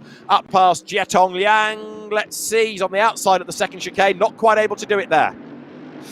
Well, chaos, and hopefully the drivers can now start to settle down into some kind of a rhythm. When we had our first race in Monza in the European series, we implemented a thing called ghost car on the first lap. It allowed all the drivers, basically prevented them from making contact with each other, and so you could drive through each other. Obviously that was not implemented here, and that is the. There was lots of people who complained about the ghost mode, but I think it's a good idea because, as you've seen, very, very difficult for our real-world drivers to get through that first chicane without harm. And I don't know how many have got harm, but there's plenty that are in the pits. And about 5 that retired, and about 5 or 6 that are in the pits right now getting repaired, and plenty others, I think, that are struggling. Okay. Another one that I don't think took the start of the race, Aaron Lim. He was supposed to have been 22nd on the grid and then disappeared from the grid graphic halfway around the formation lap. So maybe that was a server problem that took him out of it. But number 99 then goes through. Jieting Ling leads the way. Jietong Liang then in the lead of the race. Forgive me. Dervishen Paliachi in second place, closing right up there under braking for the first chicane. And if you get your line wrong, it compromises the first part and the second part, but it also compromises those around you if there is contact to be made. Paliachi looking the stronger here for Tarmac Motorsports. Yeah, absolutely. All over the back of the Motul sponsor Mercedes. Goes to that side, which is the inside through Curva Grande, but it's the outside for the second chicane, and always tricky to do the outside through here. Charles Leclerc or Sebastian Vettel do that a couple of weeks ago in Formula 1. I can't remember. But it's very, very hard to do. You have to be so forceful, and actually it's compromised Paliachi and put him into the clutches of Melvin Moe. It has, and then fourth is Adderley Fong, who has developed into quite a good real-world GT racer. In 5th place now, number 50, Hideto Yasuoka in the Ferrari. And 6th now is Aaron Borg with yet another of the Mercedes. The Sydney-sider, the Australian driver, running in 6th place. Drive-through for the man in 7th place, though. Look, and that in number 98 is Freddie Ang with the Honda. Yeah, nice to have a Honda so far up, but unfortunately, drive-through penalty. Haven't seen anything from a steward, so presumably that is a track limits infringement. It's looking that way, isn't it, as the leaders blast out of the Parabolica then. So 54 minutes are on the clock. There's a car that's in the gravel there at the end of the straight, isn't there? Yellow flags were being shown, so somebody has had a drama and gone straight on. Kang Ling just going through the shot then. He's in 8th place ahead of Sean Tong, but what can Kang Ling, who topped qualifying, do now to get himself back into the mix? He's closing on the Honda. There it is, look. So Freddie Ang goes through the Parabolica. Kang Ling comes up. He'll gain a place now because I think the Honda is going to serve its drive-through. No, it was just a strange line out of the Parabolica. So Ang stays out there. But Ling looks like he's got the pace in a straight line, and he should have, Ben, given that he qualified quicker than anyone. Yes. Now, we don't really know how many of these cars are still carrying damage from our issues at the start of the race. Oh, there's a very, very slow Mercedes on the racing line there, catching out the Lamborghini, and Freddie goes grass tracking, and that's going to allow Ling part as well. Right, now there is number 2 BMW, Aaron Lim, who has got himself into the race now, and in fact he's in the top 10, so quite where he'd gone on the grid graphic, passed, but he's in the race. Kevin Say is behind him in number 38 Mercedes. The BMW, we've seen that car, that type of car, show well in the earlier Sim World race. Now in the real world race, Aaron Lim, the Malaysian for Tedco Racing, keeping Kevin Say at bay behind him. Craft Bamboo, really great supporter, both in the Sim World and in the real world of this championship. I think one of our partners, in fact, and certainly a huge support in the Charity Cup race that we were raising money for a couple of weeks back. And fantastic to see not only the drivers participating, but the engineers from that team as well, working alongside the drivers to get these cars set up. Of course, very important to make sure you've got a compliant setup of the car as well as a fast setup. And perhaps the drivers are the ones that are able to do this. Battle for the lead. So, Liang versus Padiachi, who's got the better run off the Parabolica. Up past the pits they will come. This is Division Padiachi's view then. So past the pits they go. He's on the inside line for the first part of the first chicane. It was 7 thousandths between the two of them as they broke the timing beam into the first chicane they go. Who is the last of the late breakers? It is Padiachi who gets the inside line and takes over the race lead. And it was a move that started going really into the Parabolica, wasn't it? Yeah, nice move. Now, can he break away? You get the feeling that Padiachi has the pace to be able to do so, and was perhaps slightly compromised by the other two Mercedes around him over those last couple of laps. Melvin Moe dropping off the tail of these two. So that's the man who was on our pole, the fastest in qualifying, but so far in the race is unable to keep up with our leading two. Padiachi in 48.8 the last lap through, in comparison to Yaitong Lang's 49.2 and Melvin Moe's 49.4.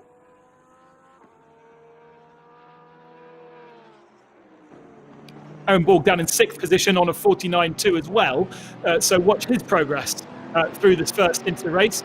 There are some pit stoppers at the bottom end of the field, as we think saw somebody in the middle back there having a spin. Here's Matthew Marsh, one time quite a performant Porsche driver, but recently more known for his TV exploits on, I think it's Fox Asia, where he is one of the F1 experts.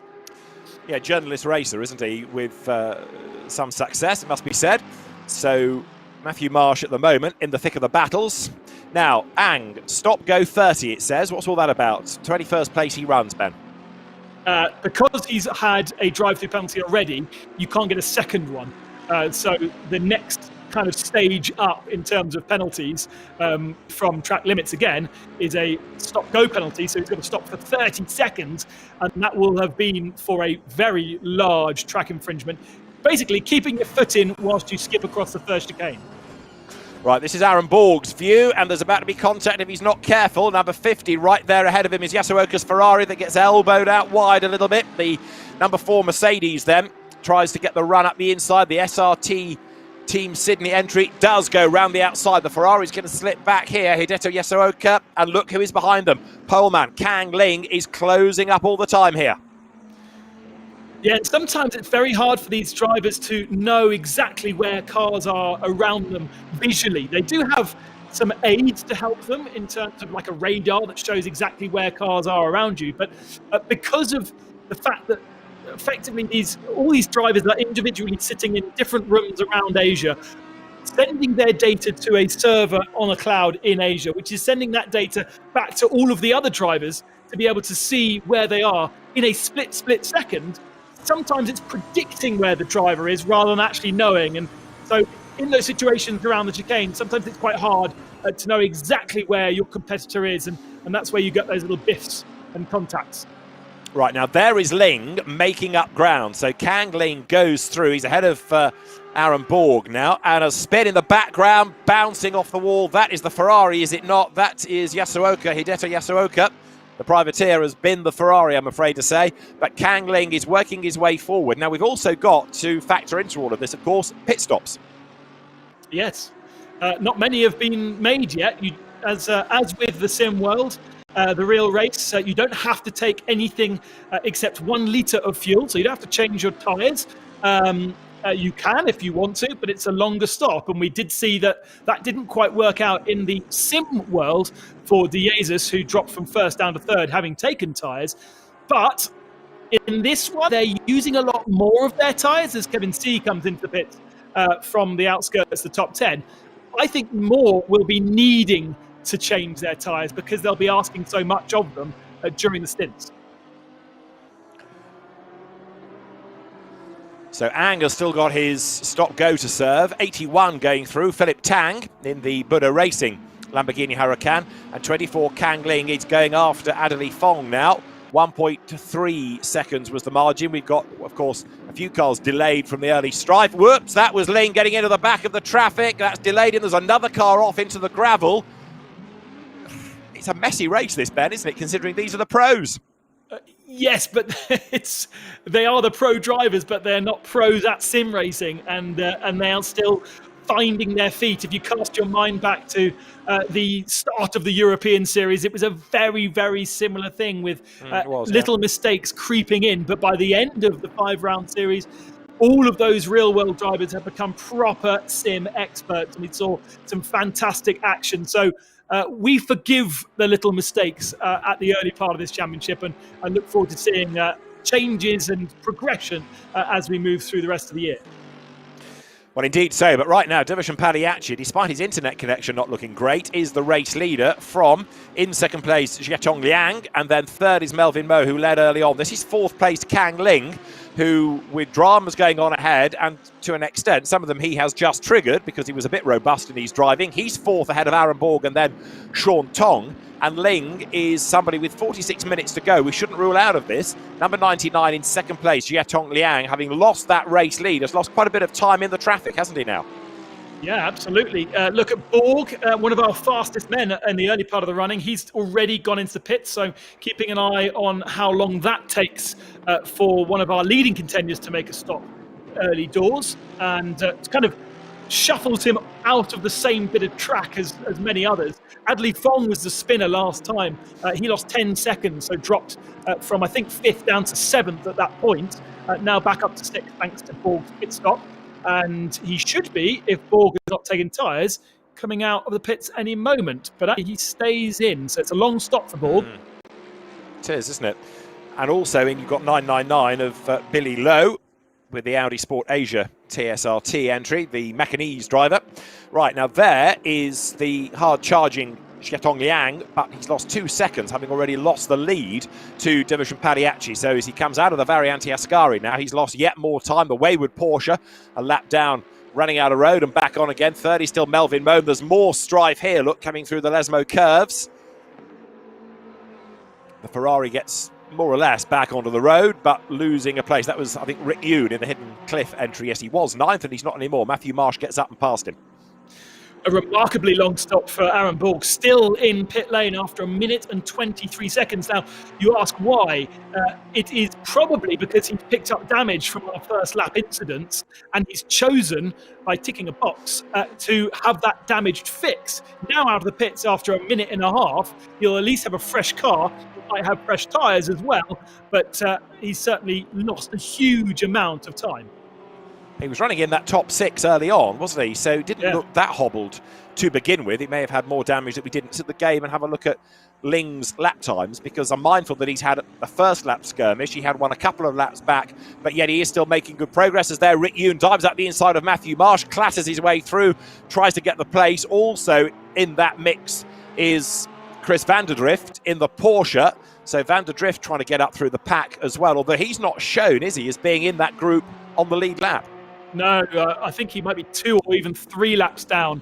4 laps down after contact. So he's down in 34th position, having only completed 4 laps. So he did have a big repair to do when he went into the pit. But the Ling lap times are intriguing. Does Kang Ling, allowing for damage, have the pace to be able to go after those 3 Mercedes? No, he doesn't, because he's got a drive-through penalty all of a sudden. Oh!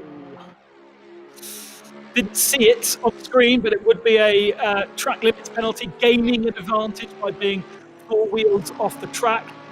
His pace is good, 49.0, plays Padiachi's 48.6. Padiachi, the only man in the 48s. But Liang and Mo are struggling, that's for sure.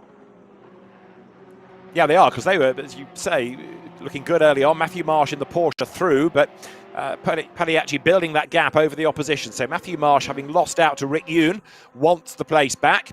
So 9th and 10th, Ferrari versus Porsche. Proper GT battle, that, isn't it? Ferrari versus Porsche, 2 of the longest serving names within international sports car racing. And battles as well, this sort of machine. Matthew Marsh comes off the parabolica, now then up towards the timing line.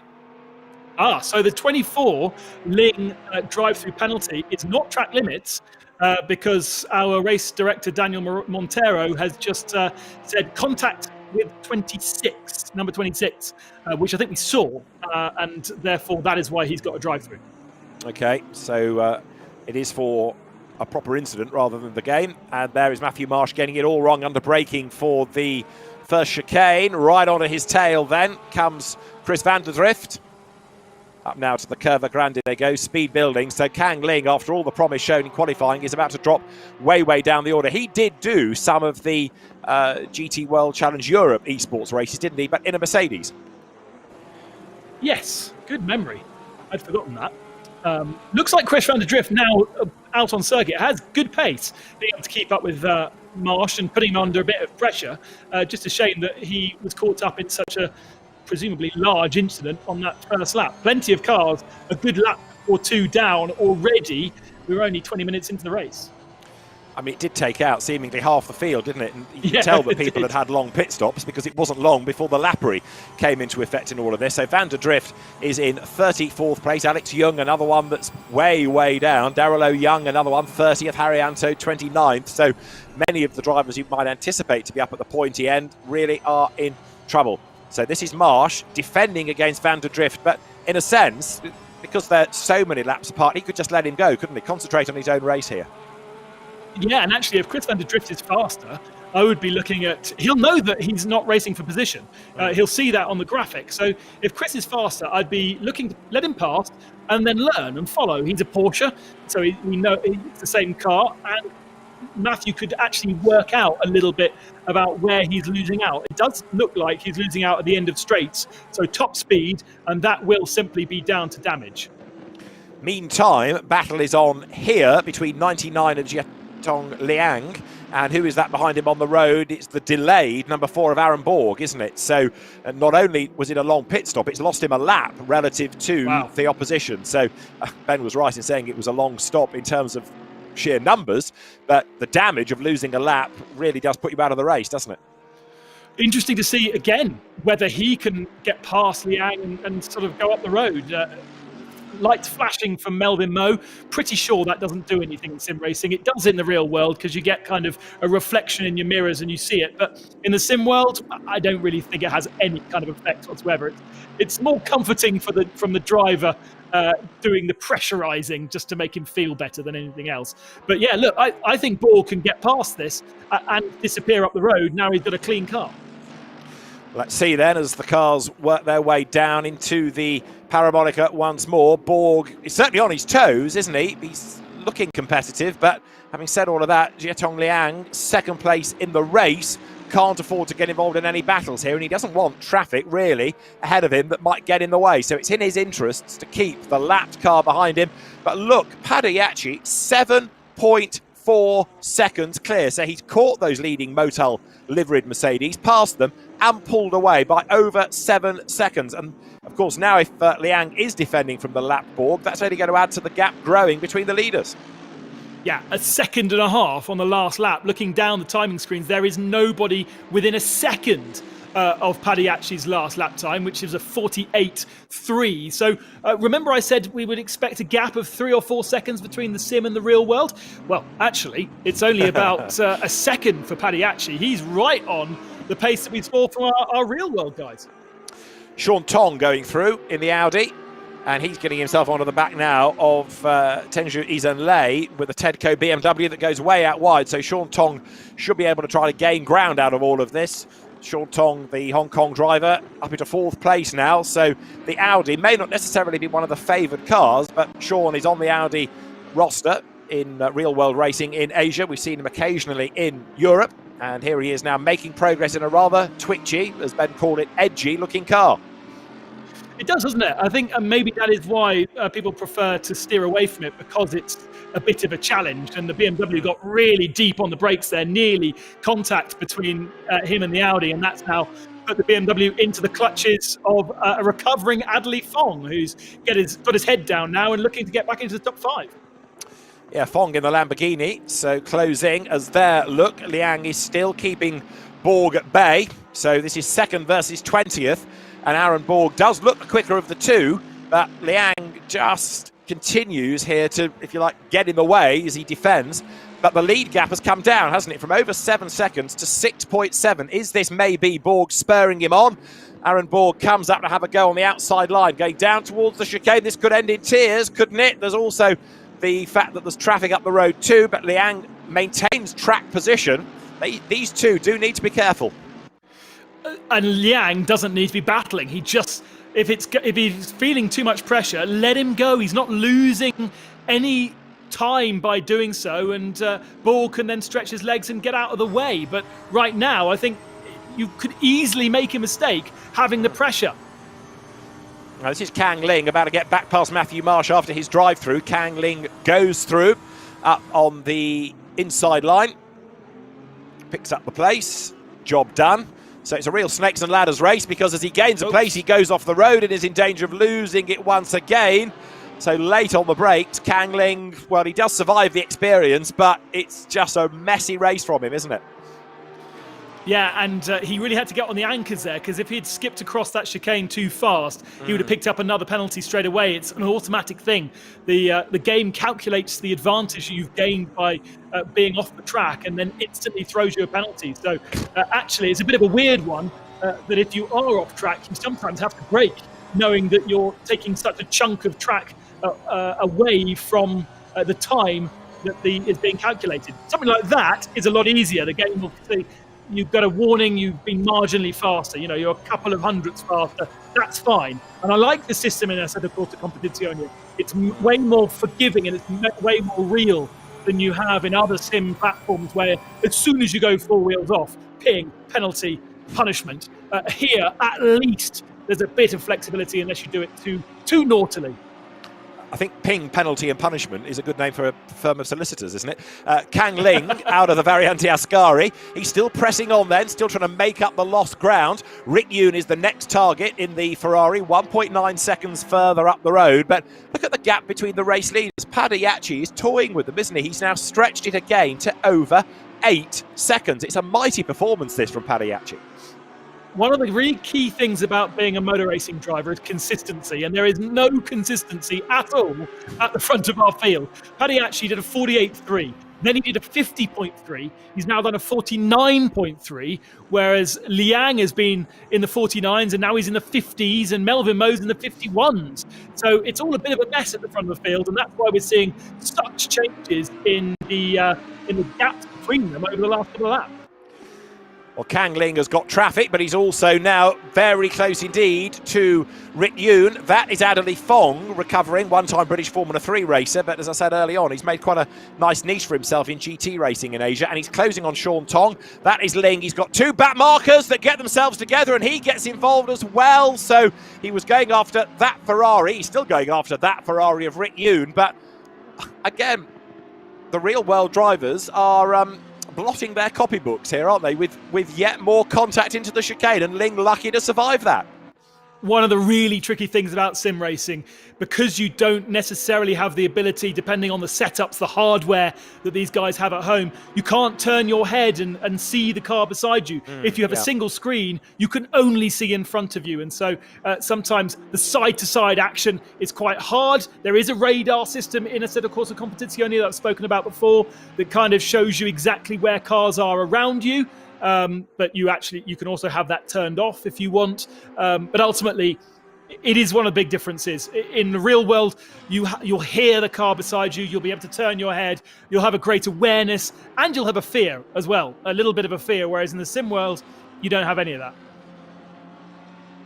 Oh, Liang last time through lost 6 seconds, so he's had a very slow lap.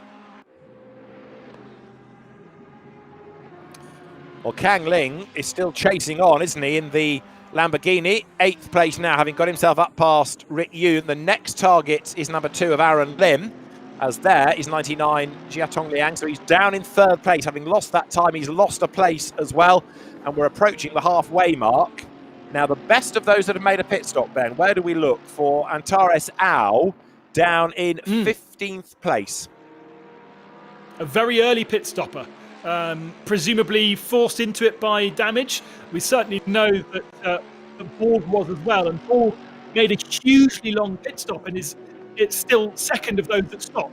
So presumably Antares Ao was in the same boat. We haven't therefore really seen anybody make a fast 30-second pit stop like we would expect to see from a non-damaged or non-hobbled car. Now, your car could be damaged, and if you're happy with the pace of it, you can choose not to repair it. You can leave the damage on the car and therefore not take the penalty of the stop. You'll have the data to know how long the stop will be if you decide to repair the car, so you can make an educated decision. Battles are going on in midfield as well, plus you've got the traffic trying to surge its way through. Number 77 Mercedes, that's Frank Yu, who we've seen in the past in GT4 within what was Blancpain GT Series Asia. Now it will be, of course, the GT World Challenge Asia powered by AWS. Over the timing line they go. This is Kang Ling through on the inside of the BMW, so he's just put himself up into 7th place as over the timing line goes Adderley Fong. So the order shuffling all the time. We've got pit stops to factor into this as well. We're approaching the halfway point, and hard on the brakes there in 19th place. Look, number 65, Douglas Coe, who's switched from Porsche, which he'd entered, into the Mercedes for the purposes of the race. Rit Yoon to the pits. So that's one of our leading contenders out of, I think, 10th position when he went into the stop. Let's see how long it takes for him to stop, although his last lap was slowed, so maybe he will have damage too. Okay, so there, look, is Douglas Coe. He's dropping back in the pack now, losing places. Rit Yoon, as I say, is losing position, and Ben has mentioned the fact that he served a stop too. So as we edge towards the halfway point of the race, let's see who else is on a mission. Darrell O'Young still way back, 28th after being delayed in all the dramas off the start. And for the Viper Nizer team, way out wide goes Douglas Coe, loses a place in the process. Further up the road, number 68, Evan Chen, who was one of the stars of the Lamborghini Super Trofeo Asia. Indeed, he was also a winner in class of the World Finals a couple of years ago. So Evan Chen is a handy peddler, came out of Carrera Cup Asia as well. Number 4 over the timing line, that is Aaron Borg. well, we've been talking about him being a lap down, but now he's gaining places back, isn't he? He's starting to edge his way through the field as others serve their pit stops. Yeah, and Rick Yoon still in the pits, a minute and 20 in. So he's also elected to serve the stop and repair. 3 wide into the Parabolica. Matthew Marsh is going to be assaulted. Gets well and truly roughed up. Yui Tan there, keeping out of trouble in Porsche number 5. But the BMW being overly aggressive, I think, in all of that. Yui Tan was delayed early on. He's down in 34th place. So there he is in that battle pack as they come across the line. But Aaron Lim in the BMW, a bit robust in that fight with Matthew Marsh.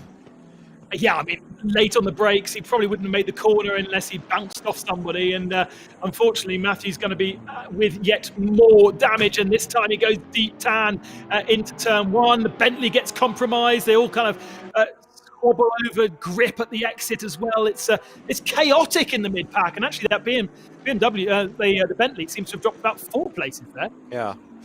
Yui Tan, a very handy Porsche racer. He's raced in Europe in Porsche Super Cup on occasions, raced in Carrera Cup Asia.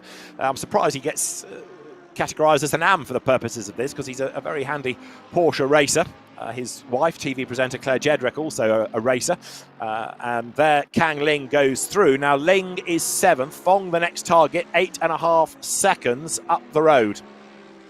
Change for second position. Melvin Moe made a big error last time, dropped 6 seconds, and so Yang back up into second position. And actually, Melvin is on a slow lap again, so could be really hobbled now. He's lost 3 seconds in this lap also. Okay, thank you for that. Look at the lead gap then. Padiachi 16 seconds clear over Liang and Mo. You get the feeling neither of them really want to be second. As one gains the place, they make an error, don't they? All of which might just give us cause to look at 213. Tenku Ejen Lei in 4th position. The BMW might just benefit from any dramas ahead. Sean Tong is 5th. Adderley Fong 6th. Kang Ling 7th. Matthew Marsh is 8th. Aaron Lim is 9th, and then Hideto Yasuoka rounds out the top 10. So there is the second place car. Jiatong Liang then, who is in a distant second position relative to Dervish Padiachi. 17 seconds, that leading margin now. And Borg ahead of Al. So our virtual pits, those that have pitted, the leader is now Borg, having pitted for a minute and 15 seconds. So that is still an interesting benchmark. 11th position, top 10 yet to pit, although we've got Ling and Yasuoka in the pits right now. So let's keep a look at Kang Ling and see how long his stop is. There is Tenku Lei coming out of the first of the Lesmo curves. So that's the car running in 4th place. And the opposition is Sean Tong's Audi, which, as you see, is not yet in shot. There it is now at the back. So there's quite a gap between 4th and 5th, which is just under 5 seconds as the BMW booms down to the Variante Ascari once more. So 27 minutes of this race remains. And Dervish Padiachi in the pits. Go on, man. In the pits now. So the race leader is in after 18 laps. So that's just over halfway through, isn't it? Now, is this going to be a long stop or is it going to be a quick one? Is he going to do anything clever with tyres?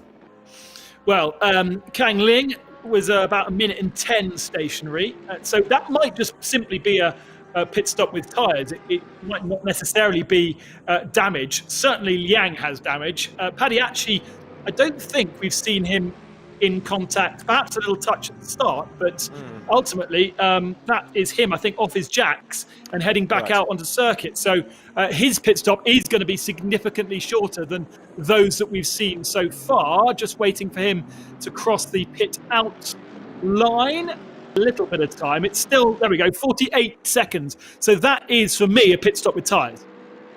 Okay, well, certainly Kang Ling had damage. You've just seen a Mercedes there make a real mess of the chicane, and it is the second of these cars that effectively went straight on up the escape road, having got onto the grass under braking. So Melvin Moe now leads the way. Padiachi then has pitted, but it was a long-ish stop, perhaps going on to tyres. There's 77 turns through. That's Frank Yu for Craft Bamboo Racing. Some great liveries on these cars, aren't there? Yeah, absolutely fantastic. they've done some really good work. The livery designers, both real world and sim, in either replicating what they have in the real world or just making up some really cool stuff. And it's really cool to see. So Liang out of the pits after 50 seconds. So he took tyres, but presumably didn't repair damage. Interestingly, And what does Pagliacci stop again? 48. Right. So that was a simple one. And Liang is with Ling and Borg. And that, therefore, is going to be quite a tasty battle, knowing how fast Borg was. Borg's actually the fastest man on the circuit right now, of 49.0 last time through. The Ferrari number 50, Hideto Yasuoka, drive-through penalty, an unsafe rejoin, resulting in taking out number 26, Felipe de Souza. So the Ferrari that was on the fringes of the top 10 is now going to be given a drive-through as you look at Frank Yu down in 27th spot. Felipe de Souza has been subject to two of those drive-through penalty decisions because he was the reason we saw Ling with a penalty earlier on. So poor old de Souza, he's way down the field and he's seemingly being abused. So Frank Yu comes out of the Parabolica. He served his pit stop, hasn't he? You see the little green column indicator on the totem pole, so that says that he served the stop. Division Pagliacci there is in 5th place on the road, but is the best of the stoppers, so it's still very much advantage to the number 45 Mercedes. Pagliacci, who is an Australian driver, he did race for a time in British Formula 3, if you have a very long memory. He drove for Double R Racing, but has done the bulk of his racing since in Australian Carrera Cup or in the Bathurst 12 Hours, so he's an experienced driver, is Pagliacci. Some of the numbers are representative of what he's chosen on the dashboard. So you can see ABS 2 and traction control setting 3, so pretty low, but not totally off. Map 1 is its fuel maps, and then some of the other things on there that aren't representative because we like to keep the data away from prying eyes, so the amount of fuel he's got and lap time and stuff like that. And some of the other data, he can actually filter through those different screens and he'll be able to also see his tyre pressures and understand exactly how the tyres are holding up as well. So he comes out of the Variante Ascari, and not only did he pit at the right time, but he's rejoined in the right place, hasn't he? Because look, there's not another car around him. Look in the mirror, nobody. Look out the windscreen, nobody. In other words, he's not being impeded at all. He can now effectively do some qualifying laps here, and he's absolutely storming. 4th on the grid, Pagliacci 5th on the road, but well clear of anybody else that's made a pit stop. Yeah, absolutely. It'd be interesting to see what this time is. There's the Race Logic timing clock on the right-hand side, 49.7, breaks the beam. There are faster out there right now. Kang Ling, the 48.5, down in 9th position, so he's got a faster car. He's being hassled, by the way, by Aaron Borg. There was 2 seconds between them, and there's now 2.8 seconds between them, both of which are behind Matthew Marsh. So Marsh, having done his pit stop, obviously that pit stop wasn't a hugely long one, and he's really in the mix of things in the second half of this race. Okay, now he's Borg back on the lead lap. I think he is, isn't he? He's way out wide. There goes Matthew Marsh, so that's going to cost him dear relative to Kang Ling. This is for 8th. Look, Ling goes to the inside line down to the Parabolica. Can the Lamborghini outbrake the Porsche? It's going to be close, but he should have the line off the right-hander. Kang Ling does go through up into 8th place. Good stuff, that. Yeah, and you would expect him to be faster. He's only really down there, dint of his drive-through penalty, so he's despite having a drive-through penalty, still in the top 10 and actually probably in the top 5 once all the pit stops filter through. So great pace from Ling. If he hadn't had that contact with de Souza earlier on, he would be right in the thick of things. So down now towards the chicane comes the team yellow flag, Écurie Drapeau Jaune Porsche of Matthew Marsh. Oh, and Tenku Lei losing 10 seconds on this lap. So he's made an error from 3rd position. And because he was making up good ground on Melvin Moe. He looked pretty consistent, but an error from the BMW in 3rd. And he's dropped 11 seconds. It's not representative yet until our timing screen goes through the next split. And in fact, he dives to the pits. Okay, so there, Kang Ling almost gets assaulted by an errant Mercedes, which has gone where? somewhere to roam, I think. It's way out of shot, way out of line. So Kang Ling, leading a charmed life, gets away with that. But not quite sure what the Mercedes was up to, but it wasn't for slowing down, was it? I wonder whether he'd seen that coming in the mirrors, because he was very lucky to have the front end contact. If that had been side to side, he would have been properly wiped out. He will have a bit of damage from that contact, but ultimately could have been a whole lot worse. Brings Matthew Marsh back into the mix as well. Now, these two are chasing after, and they're almost up with Jiatong Liang, aren't they? So look, that gap is coming down between them all the while as they hustle on.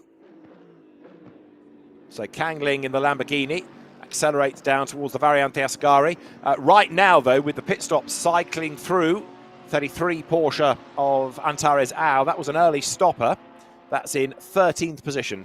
See, it's the car you're looking at on the graphic. Fourth is where you find Division Padiachi. And Padiachi's effectively the race leader. I know he's fourth on the road, but he's the best of those that have stopped. So when Mo, Tong and Fong all serve their mandatory stops, he'll get the race lead back, and he's getting away from Liang, isn't he? Yeah, absolutely. And just behind Liang now on the road, I think, is Tenku Lei, who came out of pits after 1 minute and 8 seconds. So a slightly long repair for the BMW and kind of falling into that little battle that we were watching just before. So through the traffic goes Padiachi, gets himself up on the inside there. That's putting a lap on another car rather than gaining position, because he is the race leader. Internet connection still not great for the Australian, is it? Look at how yellow it is on that little icon. But he comes up over the timing line. Another lap in the book, 22 of them done now. It's hard to see anybody stopping him, Ben, at the moment, isn't it? Because he's looked mighty strong, and even the nearest opposition is a long way back. And they've got their own dramas. Liang is inconsistent. Kang Ling has had a few dramas. Aaron Borg lost a lot of time in the pit. So Padiachi looking invincible. I think the one concern would be to keep out of trouble. There are so many inexperienced drivers out there. There is real possibility of being wiped out by another driver. So he just try and keep his powder dry, and he will know the gap that he's got to the nearest rival. He will have all of that information on his head-up display, so he doesn't now need to go for lap time, and I would just be making sure my nose is clean. Okay, so yeah, keep out of trouble, get it to the end. 33 Antares Au there, comes down towards the Variante Ascari in the Porsche. That's from the Modena Motorsports car. Yeah, I think just ahead of him was Melvin Moe passing him for a lappery, and the car looks horrible. He has a lot of damage on that car, and if he repairs it, he will be well out of contention. He's still doing 51.7s, but you can see the bonnet flapping around. So, as I say, there's a lot of contact you can have in a Serie Corsa Competizione that isn't graphically replicated, and if you have graphically replicated damage, then you're in deep doo-doo. That's a really, really bad damage, and a 54.6 last time. I don't think Melvin is going to be in our top three after the pit stops when it all shakes out. And remember, he was leading at the start of the race. He was indeed. There is Kang Ling getting himself through the traffic, putting a lap on Frank Yu, who is in 26th place now. So Frank Yu, who made a name for himself initially for Craft Bamboo in a GT4 spec Cayman, comes now through the Lesmo curves. So Melvin Moe as the race leader on the road, but of course has to serve his mandatory stop. 16 3/4 minutes to go, and he comes into the chicane with this battered Mercedes. Accelerates out of the chicane, up through the gears. Sean Tong second, 8 seconds back. Adley Fong third, and Padiachi is fourth. Now, pit stop, a good stop. Padiachi's was a good stop, 48 seconds. So easily he will get the lead back, won't he? Yeah. I don't think there's anybody that's got a car that's got pace to really match him. You're seeing lap times all over the place. Ling is fast. Ling would be the number 24, Kang Ling in the Lamborghini. He would be one of the favourites, I think, had he not got that drive-through penalty. 48.5 was his last time through. So, that's a good couple of seconds faster. We're not talking tenths in this race. We are talking seconds difference between lap time. Yeah, I mean, Ling should be up there, but he had a drama early on. Didn't he get a drive-through penalty? So he had a drive-through but for that, he would have been okay. So Kang Ling qualified on pole position. He also got wiped out to an extent within the first corner fracas because he was forced all over the dirt on the outside. So, yeah, Ling has a bit of a hard luck story in all of this, but he's not given up. He's still pushing, and he should gain places before the end. Yang, before the pit stops, was virtually second. Melvin Moe third. And Ling chasing down Liang now. And presumably with enough pace to easily make that pass stick. It's about 7 seconds of the gap right now, but he is lapping a good couple of seconds faster. So if Ling finds himself with Liang, and Melvin Moe really is hobbled like we think he is, he could still be on the podium here, and that would be quite an achievement. Absolutely, I go along with that. Would be an impressive recovery, wouldn't it? There is Kang Ling, who, when he's keeping out of trouble, is quick, no question about it. Comes now out of the Variante Ascari, sprints along the back straight down to the Parabolica. So he's 7th on the road, but in real terms, that's 3rd. Where is he in relation to Jiatong Liang? We need to get him across the timing line, don't we? The gap, actually, I said it was 7 seconds, but it's not. It's way larger than that. I think it's up to about 25. The timing screens that I use inside the game aren't wholly easy to understand because they're always moving around, but now we'll get a proper indication. 28.2, yeah. It's taken a second out and that last quarter of a lap, though. So Ling through, 14 minutes to go. Yeah, as you say, he's going in the right direction here. He is bringing down that deficit. 22 ahead is, or 22nd place is number 76. That's Leona Chin, who we saw in strife early on. And another car in the wars there is Philip Tang's Lamborghini. They dart either side of him. So it's a bit touch and go, but thankfully they get past Philip Tang. And Kang Ling having to dodge drama, get through traffic, pushing on as best he can after Jiatong Liang. Now, what about the Aaron Lim BMW? That's running in 5th. Aaron Borg's delayed Mercedes of earlier on in 8th place, having dropped back behind Ling now. So, yeah, he's just there other than in the white Paddy Mercedes. Sorry again? He's just there in the white Mercedes, right on the tail of Ling. So these are probably our 2 fastest cars on track right now. And actually, Borg could be suddenly taking Ling's attention away from doing lap times and chasing down Liang, and actually we might have a little battle there for what potentially would be the final podium spot, depending on what happens with Melvin Moe once he does his pit stop.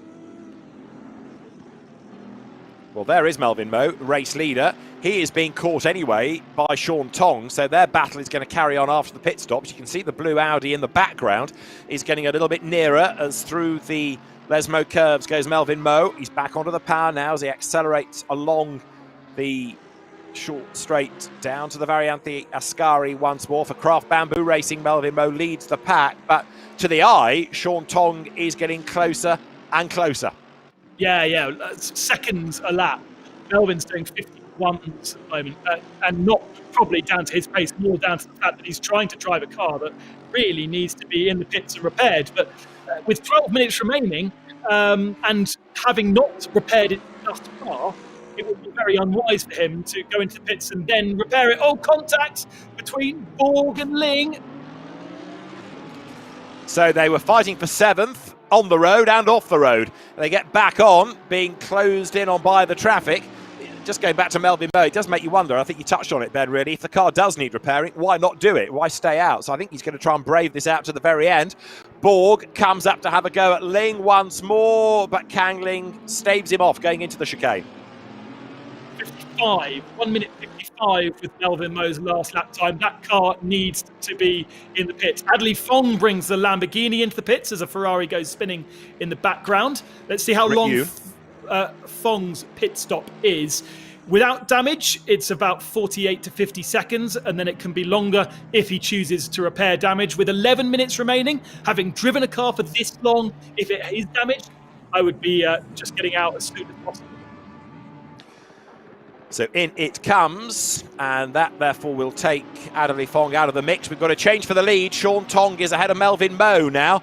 So the gap was coming down on track, but we've had the reversal. What's happened to Melvin Moe? He's lost almost 7 seconds plus the race lead. So Tong's ahead of Moe. Padayachi is the real race leader anyway, because of course he's made his stop. He'll get that advantage back.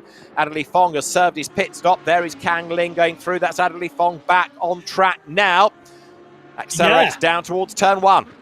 Good stop. And Fong was only stationary for 35 seconds, so he decided not even to do tyres, and that has really suddenly put him right in the mix of things. I think he's virtually second, and a long way in second. He will be second, but what can he do about Pariachi? No, he's going to be behind Liang, isn't he? So third he will be. So Xiaotong Liang has served a stop, and he's ahead of Fong. So third it's going to put him, and he's at least 10 seconds away from Liang. So he's still got work to do to think about Pariachi, but it does bring him nearer to second place of those that have made their stops. Can he now go after Liang, even on these worn tyres? Interesting. The only real driver that we know of to take that kind of strategy and to have the tyre for the whole race. We know Padiachi would have changed tyres due to his length of his pit stop, and he's still leading, and he's still likelihood of winning this race with about half a minute advantage over the rest of the field. He now passes Melvin Moe. Where's Melvin gone? He's not in the pits, so that's a bit of a question mark. Melvin's just behind him now, though. Yeah, he's third on the road, or now fourth on the road. But he lost time anyway to Tong, didn't he? And now he's lost another place to Paliacci. So he's not served his pit stop yet, but he's just losing chunks of time. Now, you've been touching on the damage that car has got, but is it now becoming so bad? If it is becoming so bad to lose all this time, get in the pits, get the damage sorted out. Yeah, I just don't know why you would struggle on. The car must feel so horrible, and of course, if things are bent, then it will be wearing the tyres more than it would be if the car was actually pointing the right direction. He's doing all kinds of extra damage to the car. He might be using up brakes if the brake ducting is damaged as well, overheating things, and the pace. It was a 55 2 laps ago. The 2:03 last lap. He's already lost 2 seconds, and he's only a minute into the lap on this particular one. Melvin was leading the race at the start, and with 8 minutes to go, I think he's going to be, off the podium and maybe outside the top 5. Yeah, it's going from bad to worse, isn't it, for him? 8 minutes and change on the clock. You've got to give you credit where it's due. Dervishan Padiachi is driving a really impressive race here. He's kept out of trouble, which is the main thing. That's Sean Tong, who is the on-the-road leader, number 11 then. Sean Tong for Escape Racing, the Audi R8 LMS Evo, leads the way, but he's going to have to be reminded at some point to serve the pit stop, because he's not for pitting, is he? 8 minutes on the clock, and he still leads, and he's still not pitted. No, his pace is good, and if he chooses to do the same thing as Adley Fong, he was about 10 seconds up the road of Fong. So I think he could easily come out of the pits, certainly in the region, if not ahead of Liang, and that would therefore be second place in the race for the final 7 minutes. Padiachi versus Chris van der Drift on track. It's not for position, sadly, but Division Padiachi making a name for himself here. Absolutely exemplary drive, battling with Chris van der Drift, who again has made a really good name for himself racing in Asia, hasn't he? In Carrera Cup or in GT racing. Had that big Super League accident at Brands Hatch many years ago, Johnny Herbert-esque. But Chris van der Drift almost taking to the grass, brakes way late into the Seconda Variante, back onto the power, judging his pace against the leading Mercedes. But look at all the traffic ahead of Padiachi now. Danger time for Padiachi. You'll be watching like a hawk what those guys are doing. They're all fighting over the same piece of tarmac. They're a little bit more inexperienced. They're a bit further down the grid, and they could do all kinds of things, and they're certainly not necessarily looking in their mirrors and expecting a virtual lead to come through. This hand gets out of the way. Good, well behaved there, but there's still 2 more to clear before he's out of danger. This is where I'd be really worried. This is my heart rate going up. And luckily, Monza's got a lot of straights to be able to ease clear, and the Porsche should be able to get out of the way. Thankfully, he caught them as they were spreading out rather than catching them as they were battling on top of each other. So here they come then, up towards the completion of the lap. So Division Padiachi getting through the traffic, goes over the timing line now. Look, he's cleared those lap markers, which is good news. Another lap completed by Sean Tong, who is staying out there. So he's leading on the road, maximising the opportunity to lead the race, but of course he will drop down once he makes that mandatory stop. Pagliacci gets through the danger zone with oh so nearly contact from Matt Solomon's Craft Bamboo Mercedes. That was very close indeed, but Pagliacci escapes. He's on the power again, 5.5 just over on the clock here. 3 minutes past 5 local time, the way the game is set at Monza. And into the pits again has gone the Aaron Lim BMW. There it is. So it's a late stop for Aaron Lim for Tedco Racing. And of course now he starts to fall down the order. He'll drop back behind Adderley Fong amongst others.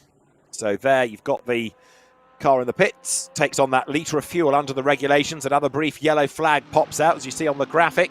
And Kang Ling over the timing line, still taking Aaron Borg with him. A fifth of a second between them. They're just about to gain a place against Aaron Lim. So Ling up one spot, Borg up one spot. This great battle, Ben, rages on down towards the first chicane, and Kang Ling just stays on the track. And Borg gets into the back of him. Oh, hip and shoulder. The Mercedes is going to get past, I think, but that was a bit overly robust. And if Borg's got any sense, he'll drop back, try to avoid a penalty and try again. Bit of a classic Monza turn 1 there, because you're Yes, getting on the power as the other person perhaps is off the power trying to get the apex, and a classic bit of nose to tail contact, and then the secondary contact at least straighten them out, and they're still going at it through the second chicane. It is Ling that comes off best out of all of that. Aaron Borg might be suffering from the damage after that contact that we saw at the start of this lap. 4 minutes to go. And we've now got Sean Tong into the pit. So Division Pagliacci will take over the lead on the road, as well as by dint of being the best of those that have made the pit stop. And it is still Jiatong Liang in second place, Adderley Fong third. And then this is the fight for fourth of the stoppers, isn't it? With now Ling ahead of Borg. Key moment here. Where does Thong come out after his pit stop? He's been stationary already for 30 seconds. He's been in the pits for 30 seconds. So any moment now, we would expect him to exit pits as long as he's turned off damage repair. Yes, he has. He's out on the pits now. Is this going to be second position as we still focus on this battle for sixth position? Very, very entertaining side-by-side stuff. But Kang Ling is still ahead on a stop-go penalty of 30 seconds. Look for Melvin Moe. So that's going to throw the order up into the air yet further, isn't it? So Melvin Moe dear, stop-go of 30 seconds. Over the line comes Kang Ling. Then Aaron Borg right up behind him. Down they head towards the first chicane. 3 minutes on the clock. That's going to be 2 laps. Where is the leader? Leader's currently halfway around the lap. Ling in all strife at the chicane. He got his braking point way late. Clatters back on the road across the front of Borg. It's getting all messy, this, between those two. It's like nobody wants to finish. So Pagliacci's got a healthy advantage, but still question marks over Liang, Thong and Fong for second, third, fourth position. Melvin Moe would have got that. Oh no! That's even more damage to the Lamborghini. And that was not Kang Ling's fault. He just got drilled and he's in real strife. That was a back marker, just braking ludicrously late, getting into the back of him. It looked like the Honda, didn't it? That just missed its braking point completely. So Aaron Borg, who had a long pit stop early on, is in 6th place. But you get the feeling, don't you, that the race director might well be having a word with just about everybody in this entry because driving standards have been variable. Yes, and actually Kang Ling has retired into the pits, so Right. Too much damage to the Lamborghini, and that's a real shame. But that's a name, therefore, to watch out for as we progress through the series. Maybe not obvious from the result sheet of this first race, but very interesting to see how he can get on in our remaining races. Thong over the line then, and he is about 5 seconds behind Liang in third, ahead of Fong. Okay, with 1.5 minutes to go now. So where is Pagliacci? Can he squeeze one more lap out of this? Sean Tong then, 6.4 seconds to make up relative to Jiatong Liang. There is the Audi. And Sean Tong specialises in these cars in the real world. Raced them in GT3, raced them in the R8 LMS Cup for the customer racers. And is he going to be able to get onto terms with Liang? He's not, is he? He's too far back with only a lap and a bit, if he's lucky, to go. Yeah, I think we were going to... 1 minute to go. Pagliacci's got half a minute before he gets over the line. So I think we could maybe we're going to certainly squeeze another one out of this, aren't we? But as you say, 6 seconds back is going to be a real struggle for Thong. Mo would have got that drive-through penalty, that stop-go penalty for speeding in the pit lane. It almost instantaneously came on as he left the pits. Okay, thanks for that. So that explains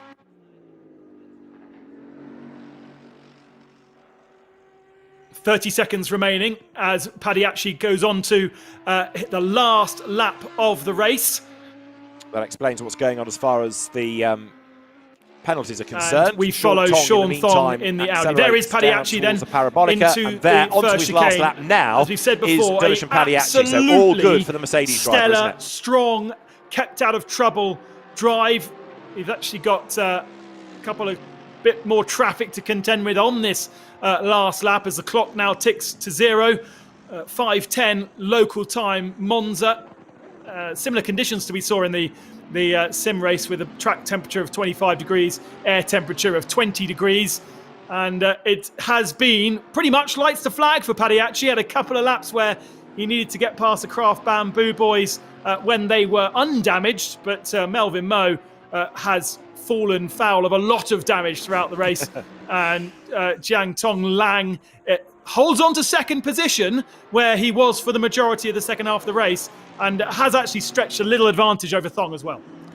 Well, Padiachi, say lights to flag, lights flashing as well as he comes up to the back markers. He wants to get through them as rapidly as possible, doesn't he, as they drop down towards the Variante Ascari. It's Evan Chen ahead of him in the 991 iteration of the 911 Porsche. But really, Padiachi can just sit there now. He doesn't need to get past. He can let them have their own battle and just bring this round to the checkered flag. It's been a great drive by Division Padiachi and has annihilated the opposition, which is in danger of annihilating itself. Evan Chen up on the inside there, gets the Porsche ahead of the Lamborghini, goes out wide, and Padiachi just let this battle go. Don't get involved. Checker flag at the ready, and the first of the GT World Challenge Asia Esports presented by Tarmac Works races for the real drivers is won by Division Padiachi, and a very impressive drive indeed. Division Padiachi wins here at Monza from, it should be, Jiatong Liang in second and Sean Tong third. The gap coming down between them, their confirmation of the way they should come across the line.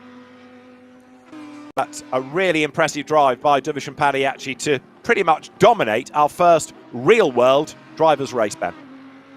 Yeah, absolutely. Plenty of people making errors, plenty of people still learning how this platform reacts, and some very choice early on incidents. But great to see, as the race even progressed, the drivers settling into a rhythm a bit more, and we'll see more and more of that as we progress through the season. And maybe the gaps will close down to Padiachi at the head of the field, who wins by half a minute. Yeah, if you take everybody's dramas out of the equation, Liang and Fong and Borg and certainly Kang Ling, you know, there could have been a lot more people up there arguing over the race lead. So, yeah, fascinating race, and I think more to come from these drivers, don't you think? Yeah, absolutely. And it's been really, really entertaining. I'm sure Paul's been loving just sitting there and watching it, Paul. Hey guys, thank you very much, David and Ben. What a brilliant race. Very dramatic. An opening lap incident, plenty of contact, racing and fighting from our professional drivers. Thoroughly enjoyed the first race of the Pro-Am professional drivers, real drivers, in the GT World Challenge Asia Esports Series presented by Tarmac Works. Thank you very much to David and Ben. Thank you very much to our drivers that took part in this first round. And before we go any further, I just want to remind you that the next race from the wonderful Laguna Seca in California will take place on the 27th of October. So if you've enjoyed this and you're looking forward to more, please don't forget to tune in for our second race of the season for both the eSport drivers and the professional drivers as well. You'll be able to find out more about that championship. Dates and times will be on the GT World Challenge website and social channels, so do get involved in that conversation and come and join us for a future race. But that is the future, and now we've got the present. We've had the eSport drivers racing. We've just seen a dramatic, shall we say, professional real-world drivers racing, and we're going to have a few words from our 2 category winners in a very short while. So we will be speaking to the pro winner, which is Diriam Paradashe, should I say, and also our race 1 winner, our event number 1 for the Esports drivers, which is Kevin Peterson, in just a few moments' time. If you've enjoyed this race, let us know in the comments at YouTube. That would be great, and give us a like and a subscribe as well. And David and Ben, if I've still got you on the line, any standout performances there, do you think, from the first pro drivers race? From the pros, Dervish and Padiachi, for me, somebody that, yes, okay, we know that he's got experience in the real world, but he's never, with due respect to him, been a standout driver. But in that race, he did everything right. You know, so many people on that first lap drove into each other and created mayhem, and he just kept out of trouble. And if you wind your clock back, 2 hours or so now, Paul, you and I were talking about the fact that that first corner is a pinch point, and of all the people to prove it, it was the real world drivers, many of whom have raced there who should know better. Kept out of trouble, didn't put a wheel wrong, you know, he wasn't locking up, he wasn't bouncing over the curb. He did, in that real world race, an exemplary job. So definitely keep an eye on him for the future. And Kang Ling had good pace, but seemed to be a magnet for the trouble. So if he can get rid of the magnet, get rid of the trouble, I think he'll be another man to watch going into that next race in 2 weeks' time. Fantastic. Thank you, David. And Ben, yourself and I have seen and been part of a lot of sim racing and esport racing recently. The differences between driving a real car and a virtual car are stark in terms of your awareness of what you can see around you. And I think that showed with the professional drivers today, didn't it? Yes, for the most part of them, there was definitely some struggles. And as we've already said, you rip up the rule book and the form book when you have the expected drivers like Chris van der Drift and Daryl O'Young that are world famous the world over, and yet don't feature at the top of the leaderboard for our sim racing. But it will change. It will develop depending on how much time people have, how much time they are able to put into the platform. Everybody's going to gain more and more experience. And to be honest, Padiachi's pace was not that far off what we saw from our sim race moments before. Yep, that's very true. Great performances throughout the field. And as you just mentioned there, Ben, and as I believe you mentioned in the live comms as well, with these things, when you get real-world drivers joining an esports series like this, their experience levels are very varied. And over the course of the season, this is a 5-race championship. As I say, Laguna Seca is round 2 coming up on the 27th of this month. Their experience, their confidence and their time behind the virtual wheel will increase. And progressively, we've seen it in the past. We saw it in the GT World Challenge main series. The performances become stronger, the driving standards become higher, and the racing becomes much, much more intense, which is something I'm sure everybody at home will join me in being looking forward to seeing how this progresses with our real world drivers going forward in future rounds. So the points have now been tallied up. The drivers have scored for the first race of the championship. It is a 5-racer. The charity event that we had last month at Suzuka was a one-off race, doesn't count towards the championship running order. So again, check the SRO GT World Challenge websites. But before we do that, let's have a word with the winner of our very first Asia Series Esports Championship in the AM category, in the Sim Racers category. I believe we've got on the line Kevin Peterson. Hello there. Hi. Very well, thanks. How are you? Congratulations on winning the first round. Yeah, thank you. Very exciting. So, from a racing point of view, you had quite an intense fight on there. Did the performance come to the car as you expected it during testing? Yeah, it did. I didn't. I guess overall, I didn't do myself any favors in qualifying, probably. And on the first couple of laps of the race, the car was a little bit sluggish, which I did expect. It does come to the car later. The setup comes to the car a bit later in the race, and I think there are a couple of strategic factors there too. I started the race quite heavy and managed to do a lot of fuel conserving and a short pit stop too, which I think helped along the way. Obviously, I had some good fortune too with some incidents for other drivers, which unfortunate for them. Fantastic to hear. I'm actually hearing you 3 times in my ear, so forgive me if I look confused while you're talking. It's quite hard to keep up with the same thing 3 times.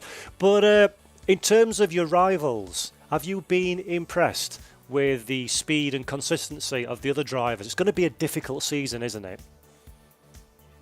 Yeah, it certainly is. Even just qualifying for this round through the hot lap competition was very challenging, and many of us spent a lot of time working on that to get through. So it's been the competition's very tight, and that carried over into the race, of course. And I certainly, there wasn't a definite winner until the very end. So it was a very exciting race overall.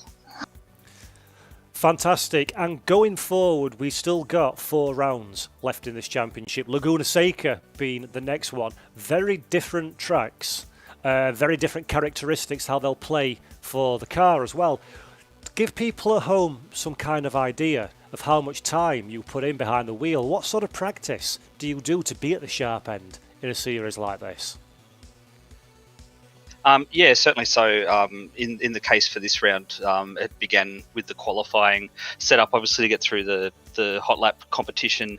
Generally speaking, I'd try to flip that around and do it the reverse order and work on a race setup, get a car set up for the race, and then sharpen it up a bit for qualifying, because you can win a race, obviously, at the end of the race, but you can't win a race in qualifying. So. Very wise words. And finally, one real quick one. Next up at Laguna, how do you think you're going to get on there? Yeah, I enjoy the track. It's a very different circuit, as you mentioned. There's a lot of places that can catch you out. Very easy to make mistakes and lose time. So, looking forward to that. Brilliant, Kevin. Really appreciate your time. Congratulations again. A fantastic opening result. And now we're going to hear from the winner of the race that you've just seen, our real world professional driver, our Pro-Am race winner from round 1. Hello. Oh, I'm very well, thanks. How are you? Congratulations. Thank you. You had a very intense race in this opening round. How did it go from your perspective?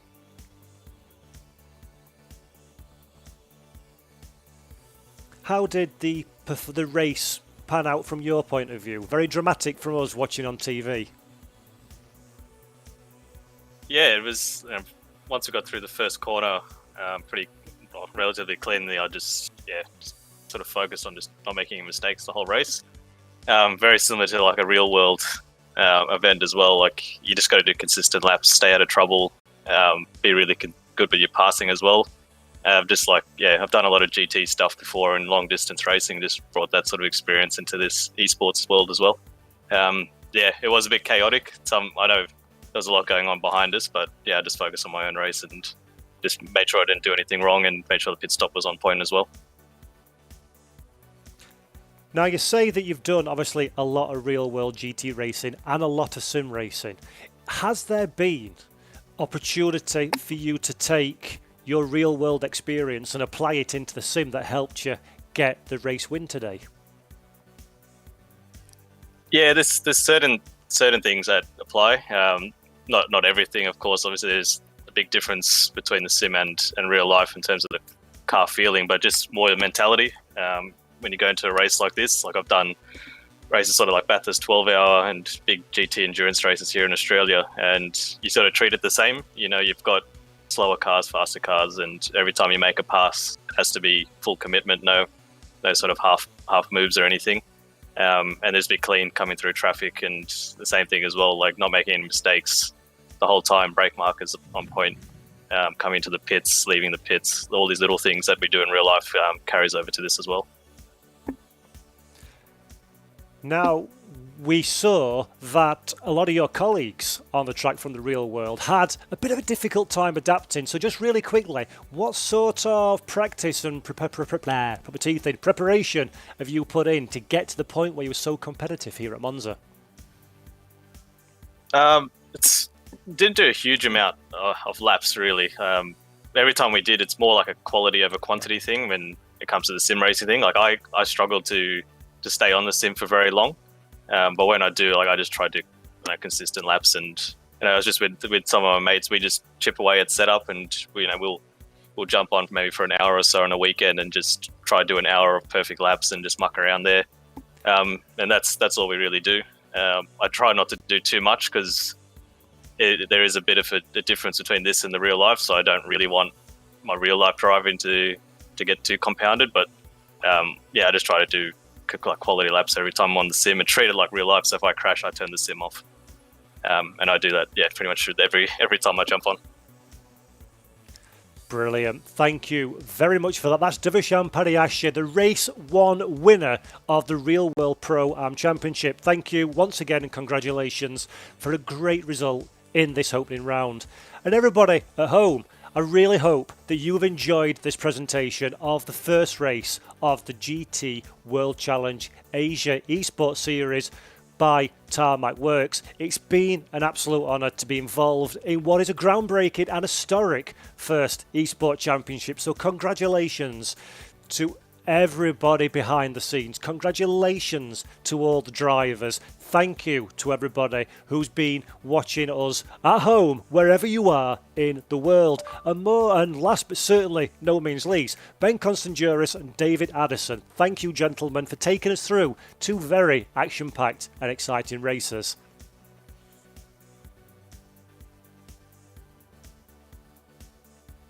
Oh, I think we've lost David and Ben, actually.